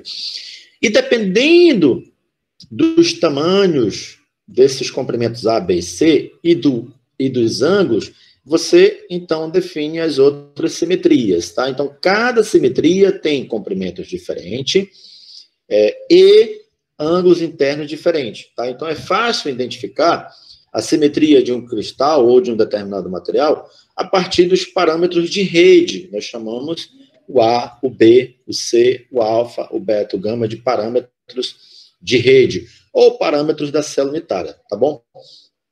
Por curiosidade, pessoal, destaquei aqui, na natureza, os sistemas orgânicos, eles costumam apresentar simetria monoclínica ou simetria ortorrômbica, tá? Não vou lembrar mais o quantitativo de percentual, mas assim, a gente também não sabe explicar exatamente o motivo, mas a natureza, ela se expressa em termos dessa geometria monoclínica e ortorrômbica, tá? Então, se você quiser até fazer um chute, né, você já se obter o material orgânico, quiser fazer um chute, você já pode chutar a simetria só usando esses argumentos, tá? Mas veja, o correto para se saber a simetria de material é fazer a difração de raio-x, tá? Não vai também ficar inventando simetria para o material que você está estudando. Tem que fazer a difração de raio-x. Bom, pessoal, agora, a partir de agora eu vou mostrar para vocês algumas coisas a respeito do Rama. Eu estou mostrando inicialmente o equipamento que nós usamos em Belém, um equipamento parecido com o que tem em Fortaleza. Esse aqui é um pouquinho mais moderno, né? Quem coordena é o professor Valdeci, que eu já comentei antes. Então, esse aqui é o famoso T64000, um equipamento muito bom em termos de resolução, né? Eu diria para vocês que é o melhor do planeta, né? Porque a resolução é 2 centímetros a menos 1. E, bom, ele é muito versátil porque permite você fazer experimentos dos mais diversos tipos, né? Fazendo tipo baixa temperatura, altas pressões. A gente consegue também acompanhar a reação química, tá? Aqui uma outra visão do equipamento, olhando ele de lado. Mais adiante, à direita, eu estou mostrando para vocês aqui um laser que a gente usa. Na verdade, nós temos vários lasers lá, tá? Esse aqui é um dos lasers, tá bom? Que é um laser que a gente usa bastante, porque ele emite na linha 514. Quando a gente fala linha, é o comprimento de onda do laser, tá? A gente consegue obter um laser com comprimento de onda 514, que é o mais usado nos materiais, mas você pode usar vários outros comprimentos de onda, dependendo do sistema que você tenha para estudar, tá bom? Mais uma outra visão aqui do equipamento, tá? Inclusive destacando melhor aqui o laser, que eu comentei anteriormente, tá bom? Bom, pessoal, como eu falei para vocês, com esse equipamento a gente acopla outros conjuntos de sistemas experimentais que permite variar a temperatura. Esse aqui que a gente está vendo agora é um forno. Esse forno permite você elevar a temperatura dos materiais até em torno de 1000 graus Celsius. Se eu não me engano, na verdade, até 1100, tá? Eu botei em torno de 1000 só para garantir. Ele é um forno da Linkan. Ele é um forno muito bom. Ele consegue termalizar bem o sistema. Você pode também não só variar a temperatura, mas introduzir gás dentro do sistema. Por isso que a gente consegue avaliar aqui reações químicas. Tá? Você consegue inserir dentro do forno uma série de outras coisas, se quiser, tá certo? Inclusive mistura de gás, né? Enfim. Também tem que tomar cuidado, alguns cuidados na hora que for trabalhar com gás, tá? Bom, é isso, tá? Esse aqui é o sistema de alta temperatura, né? Então, agora, mostrando para vocês o sistema de baixas temperaturas, nós conseguimos baixar a temperatura dos materiais usando o Rama até em torno de 10 Kelvin. Aqui nós temos o criostato, né, que a gente coloca a amostra dentro, e aí usando hélio, né, com o auxílio de um compressor de hélio, que é esse compressor de hélio que vocês estão vendo do lado direito, ele bombeia hélio, que permite baixar a temperatura do material aqui dentro do criostato. Aí a gente consegue evacuar o sistema, porque é importante evacuar o criostato com uma bomba de vácuo, que vocês estão vendo aqui do lado direito, e consegue inferir a temperatura e controlar também com esse controlador de temperatura que vocês estão vendo aqui do lado esquerdo da Lakeshore, tá? Bom, lá no nosso laboratório a gente consegue também fazer altas pressões. Eu não vou falar detalhes sobre o sisteminha que a gente usa para apertar os materiais, mas basicamente você tem um sistema mecânico que permite imprimir uma força sobre 2 diamantes, tá? Um diamante, que pode ser esse diamante inferior, ele é fixo. Aí você tem um diamante móvel, que pode ser esse diamante superior. Então, um é fixo, você bota uma gacheta sobre esse diamante fixo, que é tipo uma película, né, uma chapinha de aço. Você fura um buraco. Dentro do buraco você bota um meio compressor, que em geral a gente usa óleo ou uma mistura de álcool, tá? E junto com o meio compressor a gente bota a amostra, bota também o rubi. A gente usa o rubi para poder acompanhar a pressão lá dentro, porque, veja, para você fazer altas pressões, você tem que fechar o buraquinho da gacheta com os 2 diamantes. Não tem como você abrir depois e tentar ver qual é o valor da pressão. Não faz sentido isso. Então, você bota um rubi, né, e você acompanha medindo o espectro Raman do rubi. E aí é facilmente através de uma relação, né? Não vou fazer menção aqui no momento, mas através de uma relação você sabe o valor da pressão dentro do sistema, tá? Então assim a gente acompanha o valor da pressão dos materiais dessa forma. Bom, gente, a gente consegue chegar em pressões no laboratório da ordem de 20 gigapascal. Só para você ter uma ideia, cada gigapascal é da ordem de 10 elevado a 4 atmosfera, que seria 10 mil, né? Então, cada gigapascal é da ordem de 10 mil atmosfera, né? Então, se você tem 20 gigapascal, por exemplo, então seria 10 mil vezes 20, vai dar 200 mil o valor da pressão atmosférica, tá? Aqui embaixo eu coloquei, né? Tá certo? Bom, então é isso. A gente consegue chegar em pressões bem altas mesmo, tá? Bom, pessoal, a espectroscopia Raman, ela foi descoberta experimentalmente pelo indiano Raman, como vocês estão vendo aqui, tá certo? No Brasil, ela foi implementada por alguns físicos. Um dos pioneiros foi o Sérgio Porto, né? Aqui ele está dentro do laboratório dele lá em Campinas. Ele morava em Campinas. Ele foi orientador do professor Josué por um tempo, né? Só que ele faleceu, tá certo? E aqui do lado direito eu estou mostrando o professor Josué no momento que ele está recebendo o seu título de professor emérito em Fortaleza. E aí ele faleceu em 2017. Essa foto foi tirada por mim mesmo, né? Por isso que ela não está tão boa, eu tirei do celular. Mas é para a gente não esquecer que o professor Josué também contribuiu aqui dentro do Nordeste, do Norte, usando a espectroscopia Raman, né? Então ele é um dos nossos, como é que diria, mestres na área de espectroscopia Raman, tá? E só para destacar a figurinha que eu botei aqui na parte superior, né, essa animação, mostrando que você tem uma luz, né, incendida a molécula, perturba a molécula, e depois a luz é espalhada com energia diferente, tá? Por isso que o espalhamento Raman é um espalhamento inelástico, tá bom? Bom, pessoal, eu quero falar uma coisa aqui para vocês importante a partir de agora. Veja, quando a gente quer estudar um material, a gente usa luz.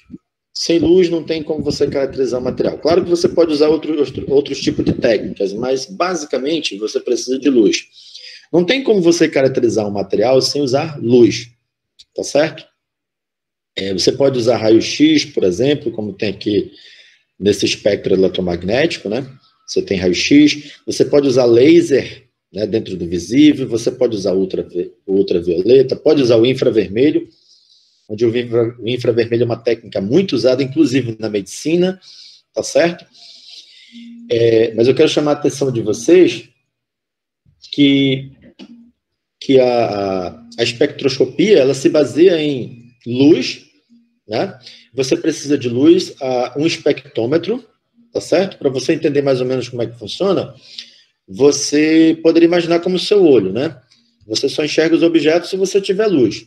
O seu olho funciona como um espectrômetro, então a gente precisa de um espectrômetro, e um detetor que funciona como se fosse a sua retina. Você sabe muito bem que você só enxerga os objetos por conta da retina, né? E daí, as informações que chegam na retina é levada para o cérebro através, né, de impulsos, através de nervos ópticos, né? E aí o seu cérebro consegue traduzir através quer dizer, numa forma que nós chamamos de imagem que nós conhecemos no dia a dia. Então, o equipamento funciona da mesma forma, tá?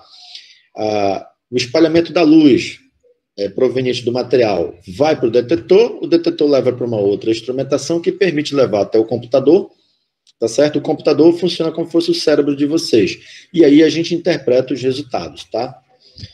Bom, pessoal, a luz, né, como eu estava comentando antes, ela vai interagir com o material, tá? A gente precisa de luz, o material, quer dizer, a luz interage com o material, né, como vocês estão vendo aqui do lado direito, a gente tem uma distribuição de carga de uma molécula, o campo elétrico interage com essa distribuição de carga, e aí a molécula vai espalhar a luz depois da interação. Esse espalhamento de luz, ele pode ser elástico ou inelástico.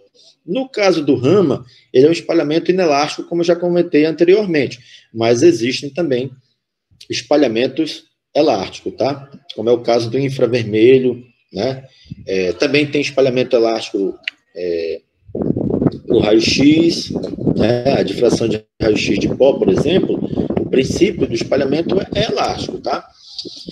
Aqui eu estou mostrando para vocês uma relação matemática que mostra a energia se relacionando com a frequência da luz, né, com a constante de Planck. Você também pode obter essa energia em função do comprimento de onda, na verdade, com o inverso do comprimento de onda, tá? Fazendo algumas manipulações aqui, você pode, né, tentar obter outras coisas, tá bom? Mas isso é só para mostrar para vocês que a energia do fóton, né, que a gente usa no laboratório, é dada por essa relação, tá bom? Que depende tanto da frequência quanto do comprimento de onda, tá bom? Bom, gente, falando do espalhamento Raman, né? O espalhamento Raman, ele é baseado dentro desse diagrama aqui que vocês estão vendo, tá certo? Quando você incide o laser na amostra, e aí depois ela espalha, ela pode sofrer esses 3 processos aqui, tá? O primeiro que você está vendo aqui à esquerda é o espalhamento Rayleigh, né? Onde você não tem ganho e nem perda de energia em relação ao sistema. Por isso que o espalhamento é dito elástico, tá? Então, o espalhamento Rayleigh é um espalhamento elástico, tá bom? E no Raman, você tem também o espalhamento Stokes e o espalhamento anti-Stokes. Com relação ao espalhamento Stokes, que é o central, o que acontece? A molécula está no sistema, quer dizer, no estado fundamental. Você incide o laser, e aí ela é excitada, né? Então, o estado de energia vibracional dela vai para o estado virtual e depois decai. Só que ela decai, né? E recebe uma... como é que diria? Consome uma parte da energia, consome entre aspas, né? Então, ela fica com uma parte da energia do sistema, tá? Então, essa diferença de energia aqui que vocês estão vendo, nós chamamos de shift de energia, que é o que nos interessa e é o que nós medimos no laboratório, tá? Que é o Raman-Stokes. E como você tem uma diferença de energia entre o fóton incidente e o fóton... Desculpa, gente. Entre o fóton incidente e o fóton espalhado, então, o Raman-Stokes, ele é um espalhamento inelástico, né, que é o que nós medimos lá no laboratório, tá? Bom, também, se você conseguir realizar o processo contrário, quer dizer, se você tiver o processo contrário, né, você precisaria da molécula já excitada, levaria ela para o estado virtual e depois decairia para um estado inferior. E esse shift de energia seria negativo, né? Esses 2 espalhamentos aqui são inelásticos, e a gente consegue ver isso usando o equipamento Raman, tá? Só que no laboratório que a gente trabalha, a gente mede, na verdade, esse espalhamento Stokes, né? Que é essa parte positiva que vocês estão vendo aqui nesse espectro hipotético, tá? Então, o que a gente mede lá, de fato, é esse espalhamento Stokes, essa parte positiva, tá bom? A gente não mede essa outra parte negativa aqui que está associada ao espalhamento anti-Stokes, tá bom? Bom, pessoal, quando a gente faz Raman, a gente mede a energia vibracional da molécula, tá? Só que a molécula, ela vibra, né? De diversas maneiras, tá? E a molécula é grande, né? Então, diversas partes da molécula possui movimento, e se a gente coloca a luz para interagir com ela, ela perturba e causa uma perturbação nesses movimentos. E daí a gente tira informação disso usando o Raman ou infravermelho. Tá certo? Bom, então existem vários tipos de movimento, como vocês estão vendo aqui. Por exemplo, nós temos estiramentos simétricos e estiramento assimétrico, né? Que você perceberá nos grupos químicos das moléculas de CH2, por exemplo, tá? Por exemplo. Então, isso aí são os movimentos representativos para os estiramentos simétrico e assimétrico. Também existem outros tipos de movimento, como eu comentei, que são scissoring, wogging, twisting e rocking. Tá? E também tem as torções. Mas voltando aqui, o movimento scissoring, né? É esse tipo de movimento que vocês estão vendo aqui na animação do lado direito, tá? É como se fosse uma tesoura, né? Eu chamo também de corte. Tem também o wogging, né? Que é um balanço, né? Que pode estar em fase ou fora de fase. Se tiver em fase, você tem esse tipo de movimento que vocês estão vendo na animação. Que pode ser para dentro ou para fora do plano. Se tiver fora de fase, aí você tem esse tipo de movimento twisting, que dá para ver melhor aqui na animação, tá? Ó, twisting, como é que funciona? É o balanço como o anterior, só que ele é caracterizado com um balanço fora de fase, tá? E também tem o rock, né? Como vocês estão vendo aqui na parte inferior, na animação, isso aqui representa o rocking, tá? Que em geral nós chamamos essas vibrações aí de deformações, né? E também é encontrado nas moléculas a torção, tá? E aqui nós temos dois tipos de torção, tá certo? Na animação você vê apenas um tipo delas, né? Aí a molécula girando no sentido horário, mas poderia estar se movimentando também ao mesmo tempo no sentido anti-horário, tá bom? Todo esse tipo de movimento você encontra na molécula e usando o Raman a gente consegue visualizar essas vibrações através da energia vibracional, tá bom? Bom, pessoal, então retomando os ácidos graxos, tá certo? Uma das grandes motivações de se estudar ácido graxo é pelo fato, como eu já comentei antes, de fazer parte da composição química de óleos vegetais. Mas, do ponto de vista físico, né, e químico também, eles possuem polimorfismo, então isso nos motiva muito, né, quer dizer, na verdade, um polimorfismo bem variado, então isso nos motiva bastante, e muitas propriedades não foram ainda descobertas, né, e também tem poucos trabalhos falando sobre as propriedades térmicas ou estabilidade térmica dessas fases polimórficas, tá? Então isso nos motiva bastante, tá bom? Mas aí, eu vou lançar aqui para vocês o conceito de polimorfismo, para guardar aí para vocês, e vocês nunca esquecerem disso. Quem quiser pegar a palestra depois, fica à vontade. O que é polimorfismo de fato? Polimorfismo é a habilidade que um sistema orgânico ou inorgânico possui de exibir várias conformações dentro de uma célula unitária, como mostrei antes para vocês, ou um sistema estrutural, né, que pode ser aquelas simetrias que eu já comentei, e isso no estado cristalino, tá? Porque você não tem como caracterizar fases polimórficas se você não tem a substância no estado cristalino. Então, veja, a habilidade de um sistema orgânico, né, de exibir várias conformações dentro da célula unitária de um sistema cristalino. Isso é o que nós chamamos de polimorfismo, tá bom? E não esquecendo, nos ácidos graxos, né, nós também temos as ligações de hidrogênio, como eu comentei no início para vocês, sobre a água na fase sólida, né?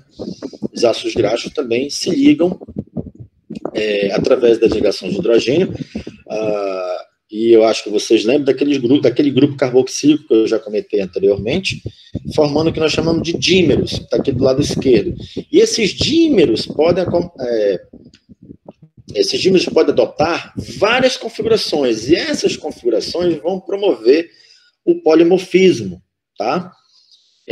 Que, obviamente, depende, né, do tipo de ligação de hidrogênio que vai formar, ou dos arranjos que elas promovem, tá? Na literatura, nós já temos algumas fases polimórficas conhecidas, que estão destacadas aqui mais embaixo, tá? Por exemplo, se a molécula de ácido graxo tiver número de carbono par, a gente tem essas formas aqui, ó, forma A, B, C, e também tem a D que eu não coloquei aqui, mas eu não vou entrar em detalhes. Se o número de carbono for ímpar, pode formar essas formas aqui, ó, A', B', C', C2', D e E', tá? Que são parecidas com as simetrias das outras daqui de cima, tá certo? Então, só destacando, essas fases polimórficas, elas podem aparecer numa mesma simetria cristalina, tá? Bom, gente, o polimorfismo é tão importante que ele influencia na morfologia dos cristais, como vocês viram no caso da água, né? Isso acontece também nos ácidos graxos. Isso é uma propriedade interessante, tá? Por que é interessante? Porque isso está associado ao hábito de crescimento. E o hábito de crescimento influencia nas propriedades químicas do material. E isso pode afetar as propriedades de um determinado fármaco, tá? Isso se você estiver trabalhando com fármaco. Então, tem que tomar muito cuidado, tá bom? Aqui eu tenho alguns exemplos, né? Por exemplo, aqui você tem o ácido 14, que é o ácido mirístico. Ele foi cristalizado... meu Deus. Ele foi cristalizado com uma morfologia que parece agulhas, Aí mais embaixo você tem o ácido palmítico, que foi cristalizado com uma quer dizer, simetria não, geometria, né? Com uma geometria que parece losangos, tá? Aqui mais embaixo nós temos o ácido esteárico, que também foi cristalizado com uma geometria que parece losango, só que um pouco mais largo. Dá para ver claramente que a largura do losango, né, ou seja, os ângulos internos, é maior do que o do de cima, que no caso é o ácido palmítico, né? Então o ácido esteárico você consegue crescer ele, né, com uma morfologia diferente, né? E aqui mais embaixo também o ácido ácido palmítico, tá? O último aqui embaixo. Que dá para ver que ele cresceu parecido com o ácido esteárico, né? Com uma largura do losango um pouco maior, né? Então isso é uma prova que o polimorfismo influencia no hábito de crescimento do cristal, tá? E aqui mais um exemplo mostrando as várias fases polimórficas do caso do C16 e do C18. Lembrando que o C16 é o ácido palmítico e o C18 é o ácido esteárico, os dois, ambos saturados. Então, veja, eu vou dar um exemplo do ácido palmítico, que é o de cima. O ácido palmítico, ele pode cristalizar-se. Ele pode ser cristalizado com simetria triclínica, com 2 moléculas, com 12 moléculas lá dentro da caixinha. Ele pode ser cristalizado com simetria monoclínica, com 4 moléculas. Ele pode ser cristalizado também com simetria ortorrômbica e com 8 moléculas. Então, vocês veem que a mesma substância ela pode se manifestar de diversas maneiras, né, de diversas formas, e apresentando simetrias diferentes. Isso nós atrelamos ao polimorfismo. E acontece isso também com o ácido esteárico, tá? Bom, pessoal, aqui é um exemplo, né, das caixinhas, ou a célula unitária, do ácido palmítico do lado esquerdo, numa conformação que nós chamamos de conformação all-trans, né, que a gente associa à fase polimórfica C. Do lado direito, você tem aqui a molécula de ácido esteárico numa conformação que nós chamamos de gauche, tá? Que está associado, né, à configuração do dímero em relação à cadeia. Se vocês for comparar o grupo carboxílico do ácido esteárico com o do palmítico, vocês vão ver que são completamente diferentes, né? É porque a forma do ácido esteárico aqui é diferente, ó. Aqui o ácido esteárico está na forma B, enquanto que o ácido palmítico está na forma C. Então, né, são fases polimórficas diferentes, tá? Em geral, a gente atrela isso a essas conformações all-trans ou conformação gauche, tá? Bom, gente, esses cristais aqui que eu estou mostrando para vocês são os cristais que eu obtive na época do meu doutorado. Em cima você tem o ácido esteárico na forma B, e embaixo você tem o esteárico na forma C. Se você olhar para a morfologia, né, ou para o hábito de crescimento do cristal, você vai ver que eles são bem diferentes, tá? Isso está associado àqueles losangos que eu mostrei para vocês logo acima, né? E o que acontece? O polimorfismo ele influencia no hábito de crescimento. Isso aqui é um exemplo muito claro, né, do que eu obtive na época do meu doutorado, tá? E aí foram os 2 camaradas que eu estudei, além do ácido palmítico também, como eu falei antes, né? E até hoje ainda estou estudando esses camaradas. Do lado direito, nós temos algumas imagens, que foi até um colega nosso que ajudou a fazer isso aqui, com um rama confocal. A gente conseguiu entrar um pouquinho dentro da superfície, enxergar um pouco melhor como é que a superfície se comporta, né? E a gente encontrou uma coisa chamada de espiras de crescimento, que é algo que aparece nesses cristais que formam, que a gente chama de camadas, né? É como se fosse, como é que chama? Escamas de peixe, né? Elas vão se organizando e formando tipo um mosaicozinho, né? Inclusive, existe uma teoria para explicar isso, tá? Bom, pessoal, a partir de agora eu vou mostrar alguns resultados nossos que já foram publicados, inclusive revistas muito boas, como vocês estão vendo aí, né? Nós temos um resultado publicado do ácido decanoico, que é o ácido láurico. Já mostrei para vocês que o ácido láurico tem propriedades anti-inflamatórias, né? bem interessante, antibacteriana, quer dizer, antifungicida também, né? Microbiana, etc. Bom, a gente estudou, então, esse ácido láurico, né? E esse trabalho aqui faz parte da tese do Gislailson, né? Também tem alguns colaboradores aqui, a professora Gardenha, da UFPI, do professor Paulo de Tarso, da UFC, e do Carlos Emídio, que é lá da Universidade Regional do Cariri. Ele que fez os cálculos teóricos aqui para nós, tá? Como dá para ver aqui no título do trabalho, foi feito o cálculo de DFT, para caracterizar o material em condições ambiente, né? E também descobrir aqui uma transição de fase que a gente encontrou, e a gente conseguiu determinar a fase polimórfica após transitar. Após o material transitar, quando a gente baixou a temperatura, tá? Bom, pessoal, aqui é um resultado do mesmo paper, né? Mostrando aqui os espectros Raman e infravermelho, tá? E aqui foram feitos 2 tipos de cálculo, né? Um que a gente mostra o DFT, e também um outro cálculo que o pessoal chama de correção PIN, né? Que promove a interação entre ácidos graxos, né? Através daqueles dímeros, e com isso você promove algumas correções em alguns modos vibracionais, tá? Como é o caso da carbonila. Nesse trabalho, a carbonila sofreu uma correção e ficou muito próxima do experimental. Isso foi bem legal de se mostrar, assim como outros modos, né? E isso mostrou um resultado novo, inovador. Esse é o primeiro resultado mostrado para ácido graxo, tá? Como eu falei antes, nós inferimos sobre uma transição de fase nesse trabalho. Nós usamos difração de raio-x, né? E nós conseguimos, através do refinamento Ritchell, obter os parâmetros de rede, ou parâmetro da célula unitária, e mostramos que existe uma descontinuidade muito grande, né? Aqui onde ocorre a transição de fase. E aí nós conseguimos descobrir qual é a fase polimórfica do material quando ele transita, né? Nós conseguimos mostrar que a nova fase, depois que ele transita, é uma fase A, com aquela simetria triclínica que vocês viram no início, quer dizer, anteriormente que eu mostrei para vocês no caso do ácido palmítico, né? Então, essa fase aqui ela é inédita, não existia nada relatado sobre essa fase A para o ácido láurico.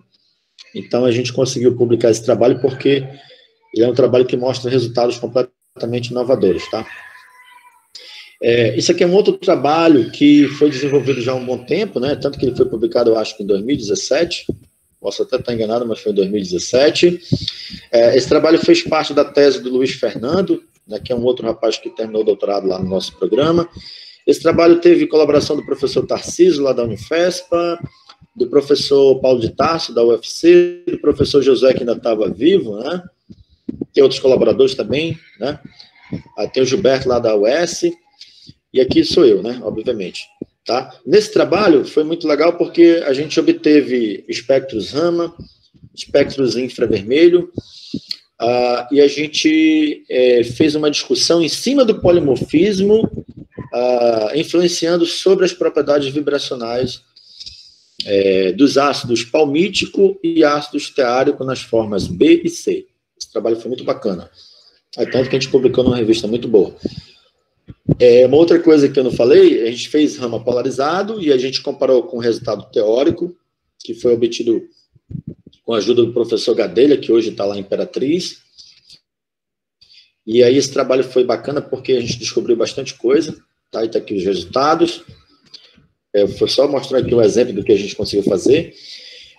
Também nós desenvolvemos um trabalho com ácido esteárico, tá, gente? A gente fez um trabalho em baixas temperaturas. Isso aqui, na verdade, é um resultado ainda proveniente da minha tese de doutorado, tá?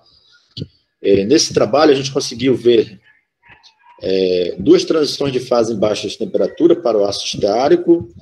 Ele foi estudado, mas, na verdade, ele foi estudado em baixas temperaturas, mas, na verdade, ele apresenta a forma C em condições ambientes, né? Então, a gente conseguiu mostrar essas transições de fase e tentar compreender um pouquinho elas, usando difração de raio-x e Raman, tá?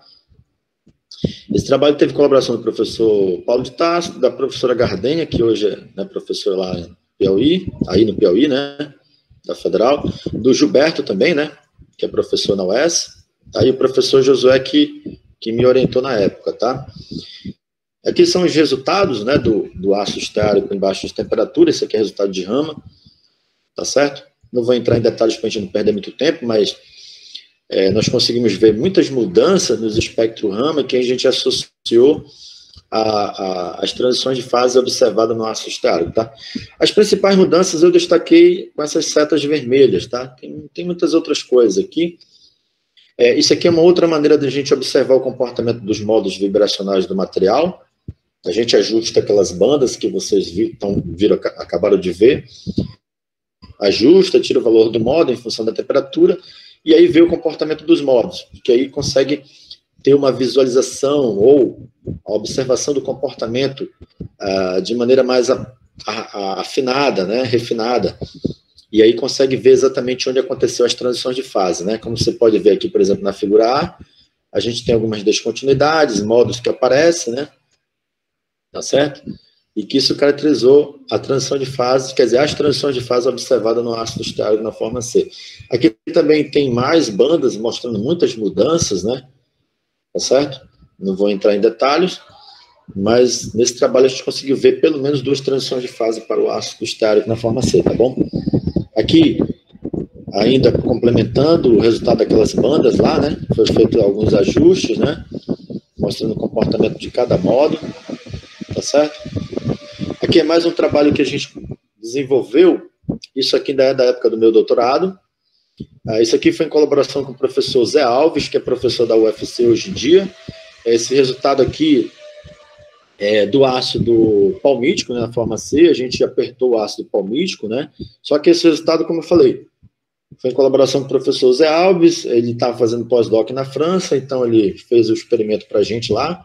A gente já tinha tentado fazer aqui, né? Só que na França, o laboratório um pouco mais equipado, nós conseguimos variar a pressão até em torno de 21 gigapascal, que na época, lá em Fortaleza, né, a gente não tinha muito recurso, então eu conseguia chegar no máximo em 8, 9 gigapascal, tá bom? Então, com esses resultados, nós conseguimos uma boa interpretação sobre as transições de fase do ácido palmítico na forma C em altas pressões, e conseguimos publicar numa revista muito boa, né, como vocês estão vendo aqui, que é o Journal Raman Spectroscopy, tá? Nessa época, obviamente, o Josué foi meu orientador e estava vivo ainda, né? Aqui são os resultados, né, dos espectros Raman. Existem muitas modificações, eu posso depois explicar com mais detalhes, quem tiver mais interesse, mas a questão é a seguinte: com os ajustes das bandas, a gente tirou cada modo, né, em função da pressão, e observou o comportamento deles, né, que permitiu inferir sobre várias transições de fase, né? Nós observamos pelo menos 4 transições de fase no ácido palmítico na forma C, tá? Aqui tem mais informações sobre os espectros, né, as mudanças espectrais, e também sobre as mudanças dos modos vibracionais, né, corroborando as mudanças que nós observamos antes, tá bom? E aí eu paro por aqui e vou ficar à disposição de vocês para os questionamentos, tirar dúvidas, etc. E não poderia deixar de mostrar para vocês algumas instituições que fomentaram e que fomentam as pesquisas que a gente desenvolve, tá? Que é a CAPES, CNPq. A gente tem alguns resultados também que a gente obteve no Laboratório Nacional de Luz Síncroton. Também tem as universidades, né? Eu não posso deixar de destacar as universidades, porque são as universidades que pagam os nossos salários. Então, devemos agradecer às universidades, tá bom? E a FINEP também, né? Que é um órgão aí, atrelado ao governo, que libera dinheiro através de projetos científicos, né? Para a gente comprar equipamentos, tá? Que inclusive aquele equipamento que vocês viram do T64000 foi comprado com verba da FINEP, tá bom? E aqui, né, para agradecer a vocês e deixar algumas imagens aí da culinária paraense, né? E justamente de frutos, a base de frutos que nós temos na Amazônia, e ricos em ácidos graxos, e que promovem saúde ao povo paraense, né? E com certeza ao resto do Brasil, né, que quiser experimentar a culinária paraense, sinta-se à vontade. Lembrando que o vatapá, eu estou falando do Pará, mas o vatapá, né, é muito comum e proveniente da Bahia, né? Mas o nosso vatapá, fazendo a propaganda aqui, puxando do nosso lado, é muito bom, certo? Então é isso, pessoal, obrigado aí, e fico à disposição de todos, e Guzmão, sinta-se à vontade, tá? Parabenizar aí pela excelente palestra, professor Francisco. Além de uma palestra, foi aí uma aula, né, também falando aí sobre espectroscopia Raman, mostrando aí a infraestrutura que vocês têm aí no programa de pós-graduação aí da física aí no Pará. Então, realmente, vocês estão de parabéns. Me colocaram aqui no WhatsApp aqui, estão perguntando se você pesquisa também sobre o tucum e a macaúba. Eu conheço os dois, tá? Mas nós não estudamos. Quer dizer, tem um colega que chegou a estudar o óleo dele, tá? Mas eu, em particular, não estudei. Tá bom? Sinceramente, eu não estudei. Mas tem um colega que chegou a estudar, que ele é professor na UFOPA, né? Acho que o Guzmão conhece ele, que é o Roberval. Lembra do Roberval? Ah, conheço sim, o Roberval. Sim, lá da UFOPA. Ele chegou a estudar. Ah, muito bom. Tem mais alguém aqui? Inclusive usando o infravermelho e Raman, viu, Guzmão? Foi aqui alguém que perguntou como é a seleção aí para a graduação na física. Eu acho que tem pelo SISU, se é pelo SISU, tanto para a graduação que você pode falar, então, e também como é que é a entrada, o ingresso no programa de pós-graduação em física de vocês. Se é semestral, se é anualmente, que abre. Então, na graduação é o mesmo processo das outras federais. É, né? O Enem, né? É o Enem, né? Tem que fazer o Enem, aí depois tem o processo de triagem, né? Que a gente diz, que é o SISU, né? Que aí também leva em conta vários aspectos, se o cara estudou na escola pública, tem a questão também da raça, etc, né? Por exemplo, quem é indígena, né, tem um processo seletivo completamente diferente, né? Então, assim, mas existem... Aliás, é o mesmo de qualquer universidade federal, tá certo? Que eu acho que todos devem saber. Mas, enfim, agora, quanto ao programa de pós-graduação, viu, Guzmão? O acesso, ele é praticamente exclusivo pelo Exame Nacional, que é o Exame Nacional, né?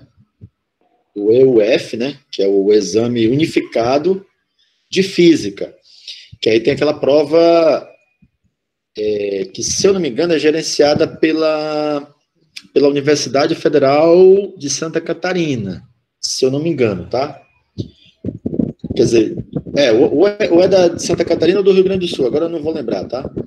Mas é só procurar na internet o Exame Unificado de Física que você vai encontrar, tá? Então, praticamente é exclusivo através da prova. O pessoal faz a prova do Exame Unificado, e daí a gente tem 2 entradas, né? E aí a gente verifica a nota do candidato. Se ele tirar uma boa nota, claro que isso vai depender muito do desempenho de todos, né, na época que fizer a prova, porque tem ano que, quer dizer, tem semestre que o pessoal se sai bem, tem semestre que se sai mais ou menos, né? Não se dá muito bem. Aí o índice cai um pouco, e aí, então, isso é um pouco relativo, tá? Mas, em geral, a entrada se deu, né, dos processos passados, baseando-se no terceiro e no quarto quartil, tá? Que são notas boas, né? Agora, dependendo da situação, pode ser que a gente reduza um pouco o valor da nota, tá? Então, esse é um ponto. O que eu ia falar também... Deixa eu ver aqui. Ah, tá. Então, veja, esse é o processo unificado da física em Belém, tá bom?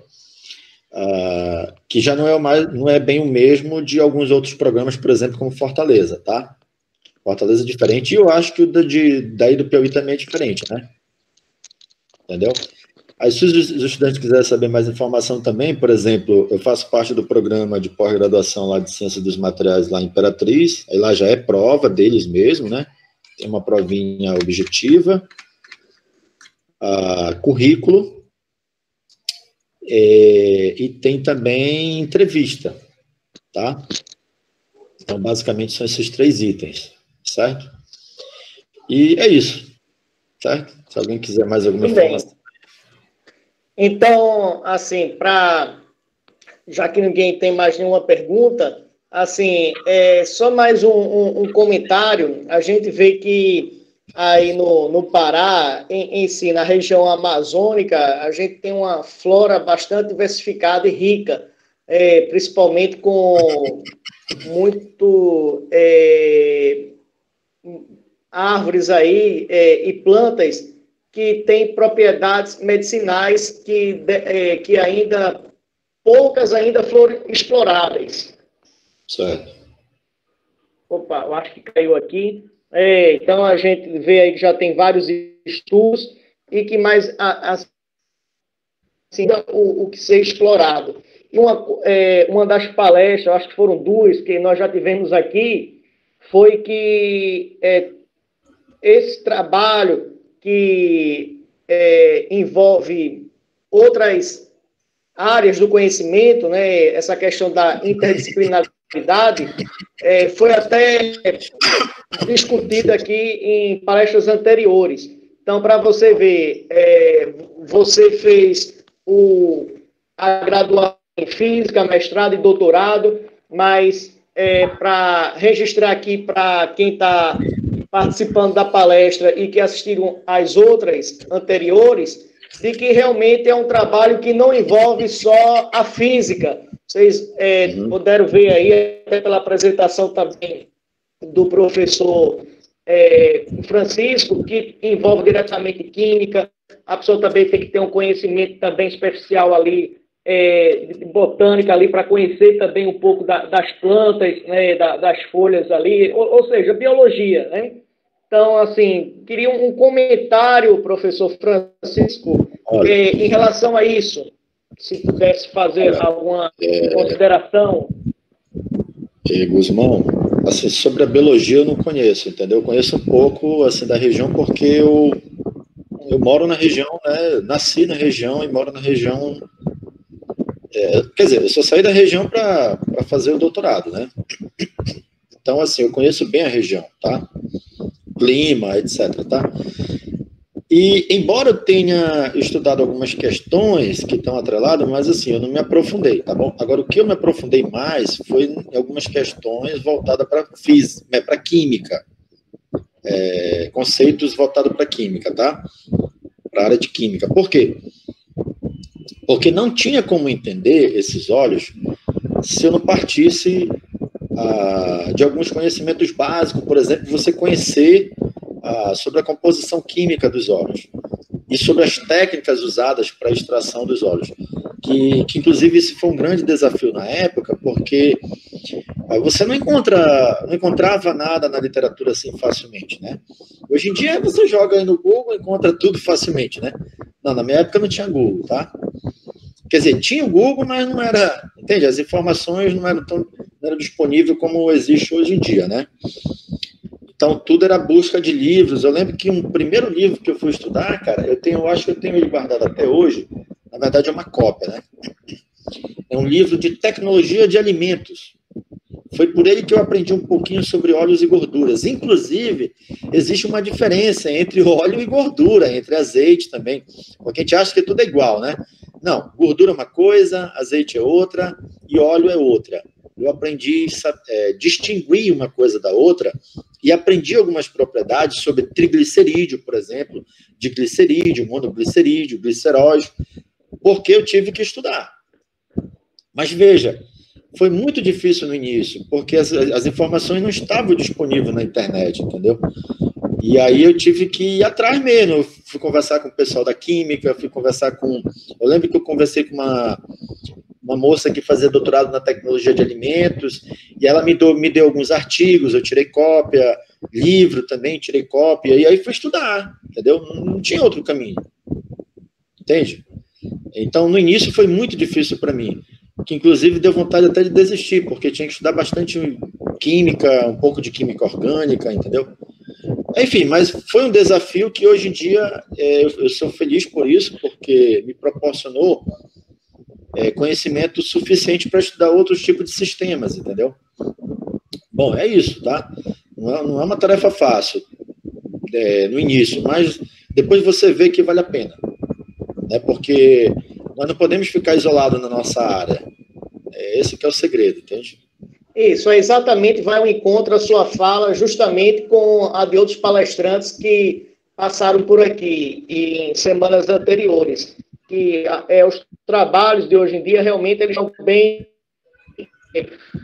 com interdisciplinar, multidisciplinar, porque não envolve só a física, então tem trabalhos que envolvem química, biologia, ciências dos materiais, engenharia, então realmente vai bem ao encontro que você está falando, que realmente as disciplinas, as pesquisas que estão sendo desenvolvidas hoje, e essas de ponta, realmente tem essa interdisciplinaridade. Bom, como não... E outra coisa, né, Gusmão? Se a gente não conseguir conversar com os outros colegas, bem como os outros colegas conseguirem conversar com a gente, fica difícil de estreitar isso, entendeu? Por exemplo, eu tinha muita dificuldade de conversar com os químicos na época. Eu tinha dificuldade também de conversar com o pessoal que fazia simulação, entendeu? Hoje em dia, já tenho colegas que eu converso muito bem. Por exemplo, o Carlos Emídio, eu troco as informações de maneira muito fácil com ele. Por quê? Porque o cara fez mestrado e doutorado em biofísica. Percebe a questão? O Carlos Emídio, ele é da URCA, né, da Universidade Regional do Cariri. Aí eu já converso com muita facilidade com ele. Mas por quê? Porque ele não é biofísico, ele é físico porque fez a graduação em física. Mas ele fez o mestrado e doutorado em biofísica, só que fazendo simulação. Mas veja, é outro cara que estudou muito sobre sistemas moleculares, orgânicos, para poder fazer essas modelagens computacionais na área que ele está estudando. Isso ajuda muito, entendeu? Mas veja, professor Francisco, eu já ia aqui partir para as considerações finais, mas antes de finalizar, eu vi aqui que tem mais uma pergunta, que é do Lucas Oliveira. Então, ele pergunta aqui: professor, boa tarde. Eu gostaria de saber qual a importância de fazer experimentos em altas pressões e altas temperaturas, pois geralmente são até mais caros para desenvolver produtos em altas pressões e altas temperaturas. Não seria melhor fazer pesquisas em condições padrões? Então, assim, de maneira sucinta e rápida, você poderia só explicar para ele aí, por gentileza, olha, se for possível agora nesse momento. Fazer altas pressões, para quem estuda na área, né, existe uma justificativa, tá? É tanto que, se o cara for... Quer dizer, eu diria assim, dependendo de quem está atuando na área, vai responder de maneiras diferentes, né? Mas para quem estuda materiais em altas pressões, geralmente os caras fazem isso porque, né, nós temos aí pressões diferentes aqui no centro da Terra, por exemplo. Nós sabemos que nós temos diamante por conta de várias condições que não são condições ambientes, tá certo? O diamante é né? Entendeu? Isso seria uma justificativa, e também nós temos planetas aí, né, com pressões, fundo do mar, por exemplo, né, nós temos pressões altíssimas no fundo do mar. É tanto que o pessoal da biologia, quem for procurar aí na internet, vai ver que o pessoal da biologia tenta encontrar novos materiais, né, no fundo do mar, tá certo? E são pressões elevadíssimas, tá? Então, assim, pode não parecer percebido de cara, mas a gente precisa entender o comportamento de materiais sobre altas pressões, tá? Isso para algumas aplicações específicas, tá bom? Como eu citei agora há pouco, né, o pessoal da biologia faz pesquisas tentando extrair coisas do fundo do mar. Queria te falar também... bom, uma outra questão é o seguinte... existe síntese, eu sei que é um processo caro, né? Mas existe síntese, não em pressões tão elevadas, né? Mas existe síntese em pressões mais baixas, não tão elevadas assim, tipo 10 gigapascal, mas próximo de 1 gigapascal, em síntese de fármaco, porque a gente consegue obter fases polimórficas diferentes, tá certo? Aí vem a questão, né? Por que a gente poderia submeter um fármaco a condições não ambiente. Porque, de repente, você pode obter uma nova fase do fármaco com propriedades mais eficientes. Isso é um fator, tá? Esse é um ponto. E aí vem a questão, né? Os ácidos graxos, por exemplo, eu estou dando um exemplo de ácidos graxos e de fármacos, né? Que é o que eu trabalho.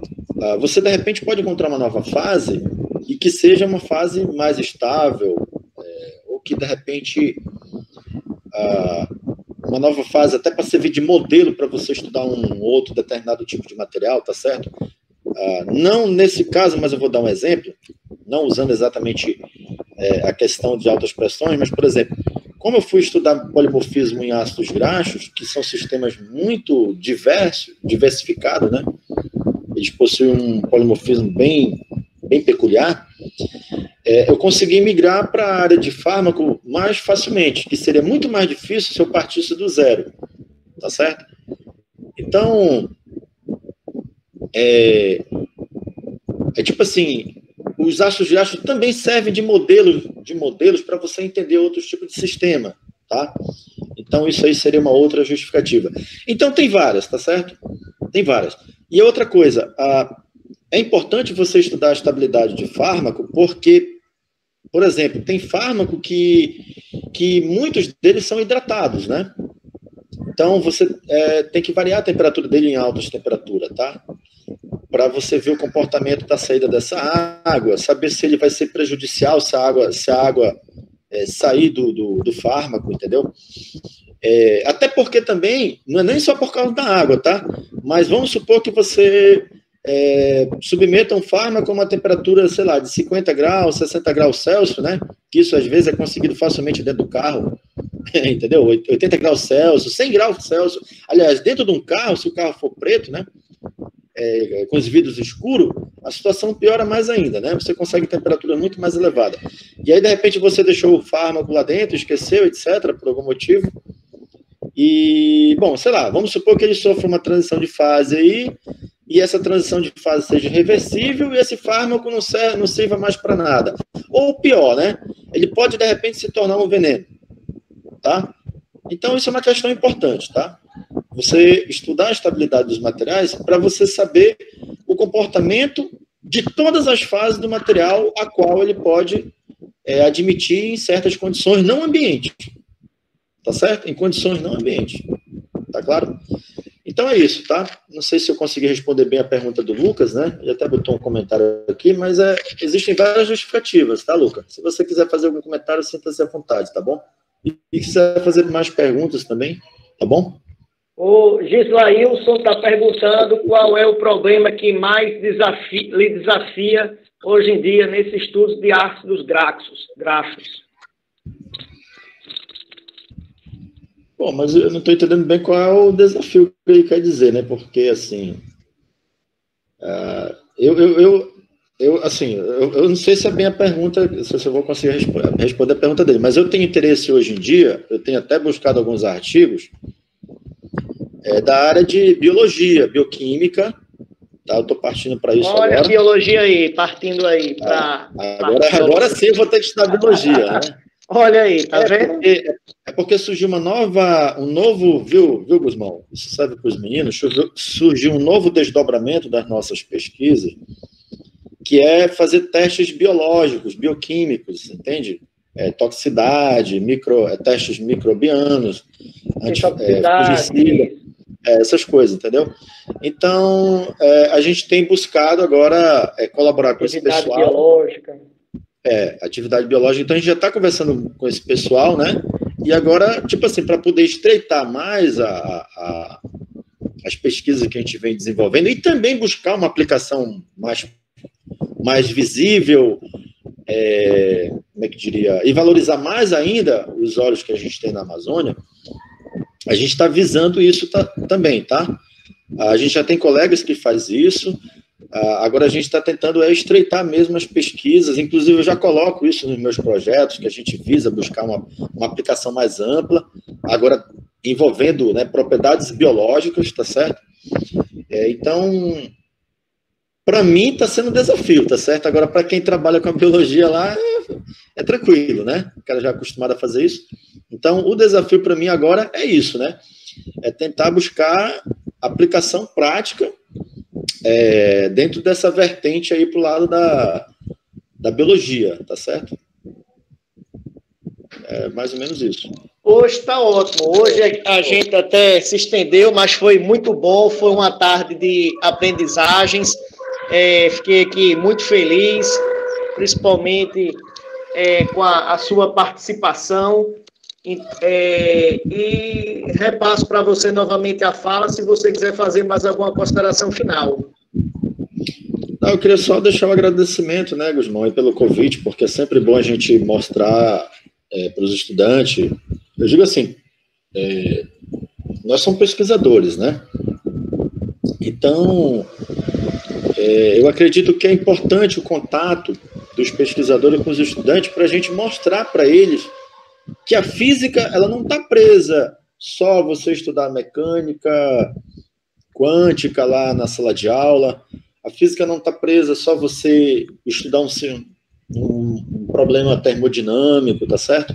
A física ela vai muito além, tá? Assim como também a química, etc., né, outras áreas. O que eu estou querendo dizer é o seguinte, que a física ela abre as portas para você contribuir em diversas áreas do conhecimento, assim como a matemática, né? Entendeu? E então eu vejo dessa forma, né? É importante a gente mostrar o que a gente faz. Embora muitos colegas às vezes acham que isso é tão simples de fazer por achar que a gente está fazendo uma física aplicada, mas pelo contrário, não é tão fácil, porque a gente tem que aprender algo sobre as outras áreas, mas tem um lado recompensador, porque você encontra caminhos mostrando aplicações.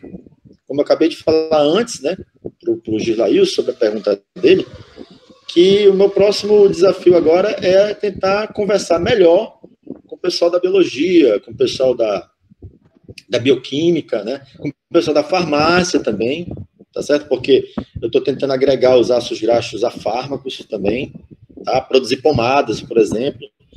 Então, assim... já partir para a parte agora de aplicações, né? De aplicações, né? E isso é um desafio, cara. Isso não é fácil, tá? O cara pensa que é fácil, tipo, eu vou ficar estudando física aqui, atacando um monte de problema difícil de física. Sim, mas o que é difícil de fato? A pergunta é essa, o que é difícil? Porque, no meu ponto de vista... Eu acho que é muito mais difícil você sair da sua área e tentar adentrar em outra área para contribuir muito mais e abrir o leque de aplicação, né? O leque de aplicação das coisas que você está estudando, tá certo? E mostrar que você pode contribuir usando a física, né? Então, eu acho que isso aí é um desafio maior, cara. Na minha opinião, é isso, tá? Eu vejo dessa forma. E muito positivo, do meu ponto de vista, tá? E os estudantes precisam ver isso, cara. Né, que a física está muito além. Eu acho que é por aí, entendeu? Tá? Então, esse é o recado que eu deixo. E agradecer, claro, aos estudantes pela oportunidade aí, pelo pessoal do PET, né? E agradecer, obviamente, a instituição também. E fico à disposição para outros momentos, se vocês quiserem. Mais uma vez, muito obrigado e até uma próxima oportunidade.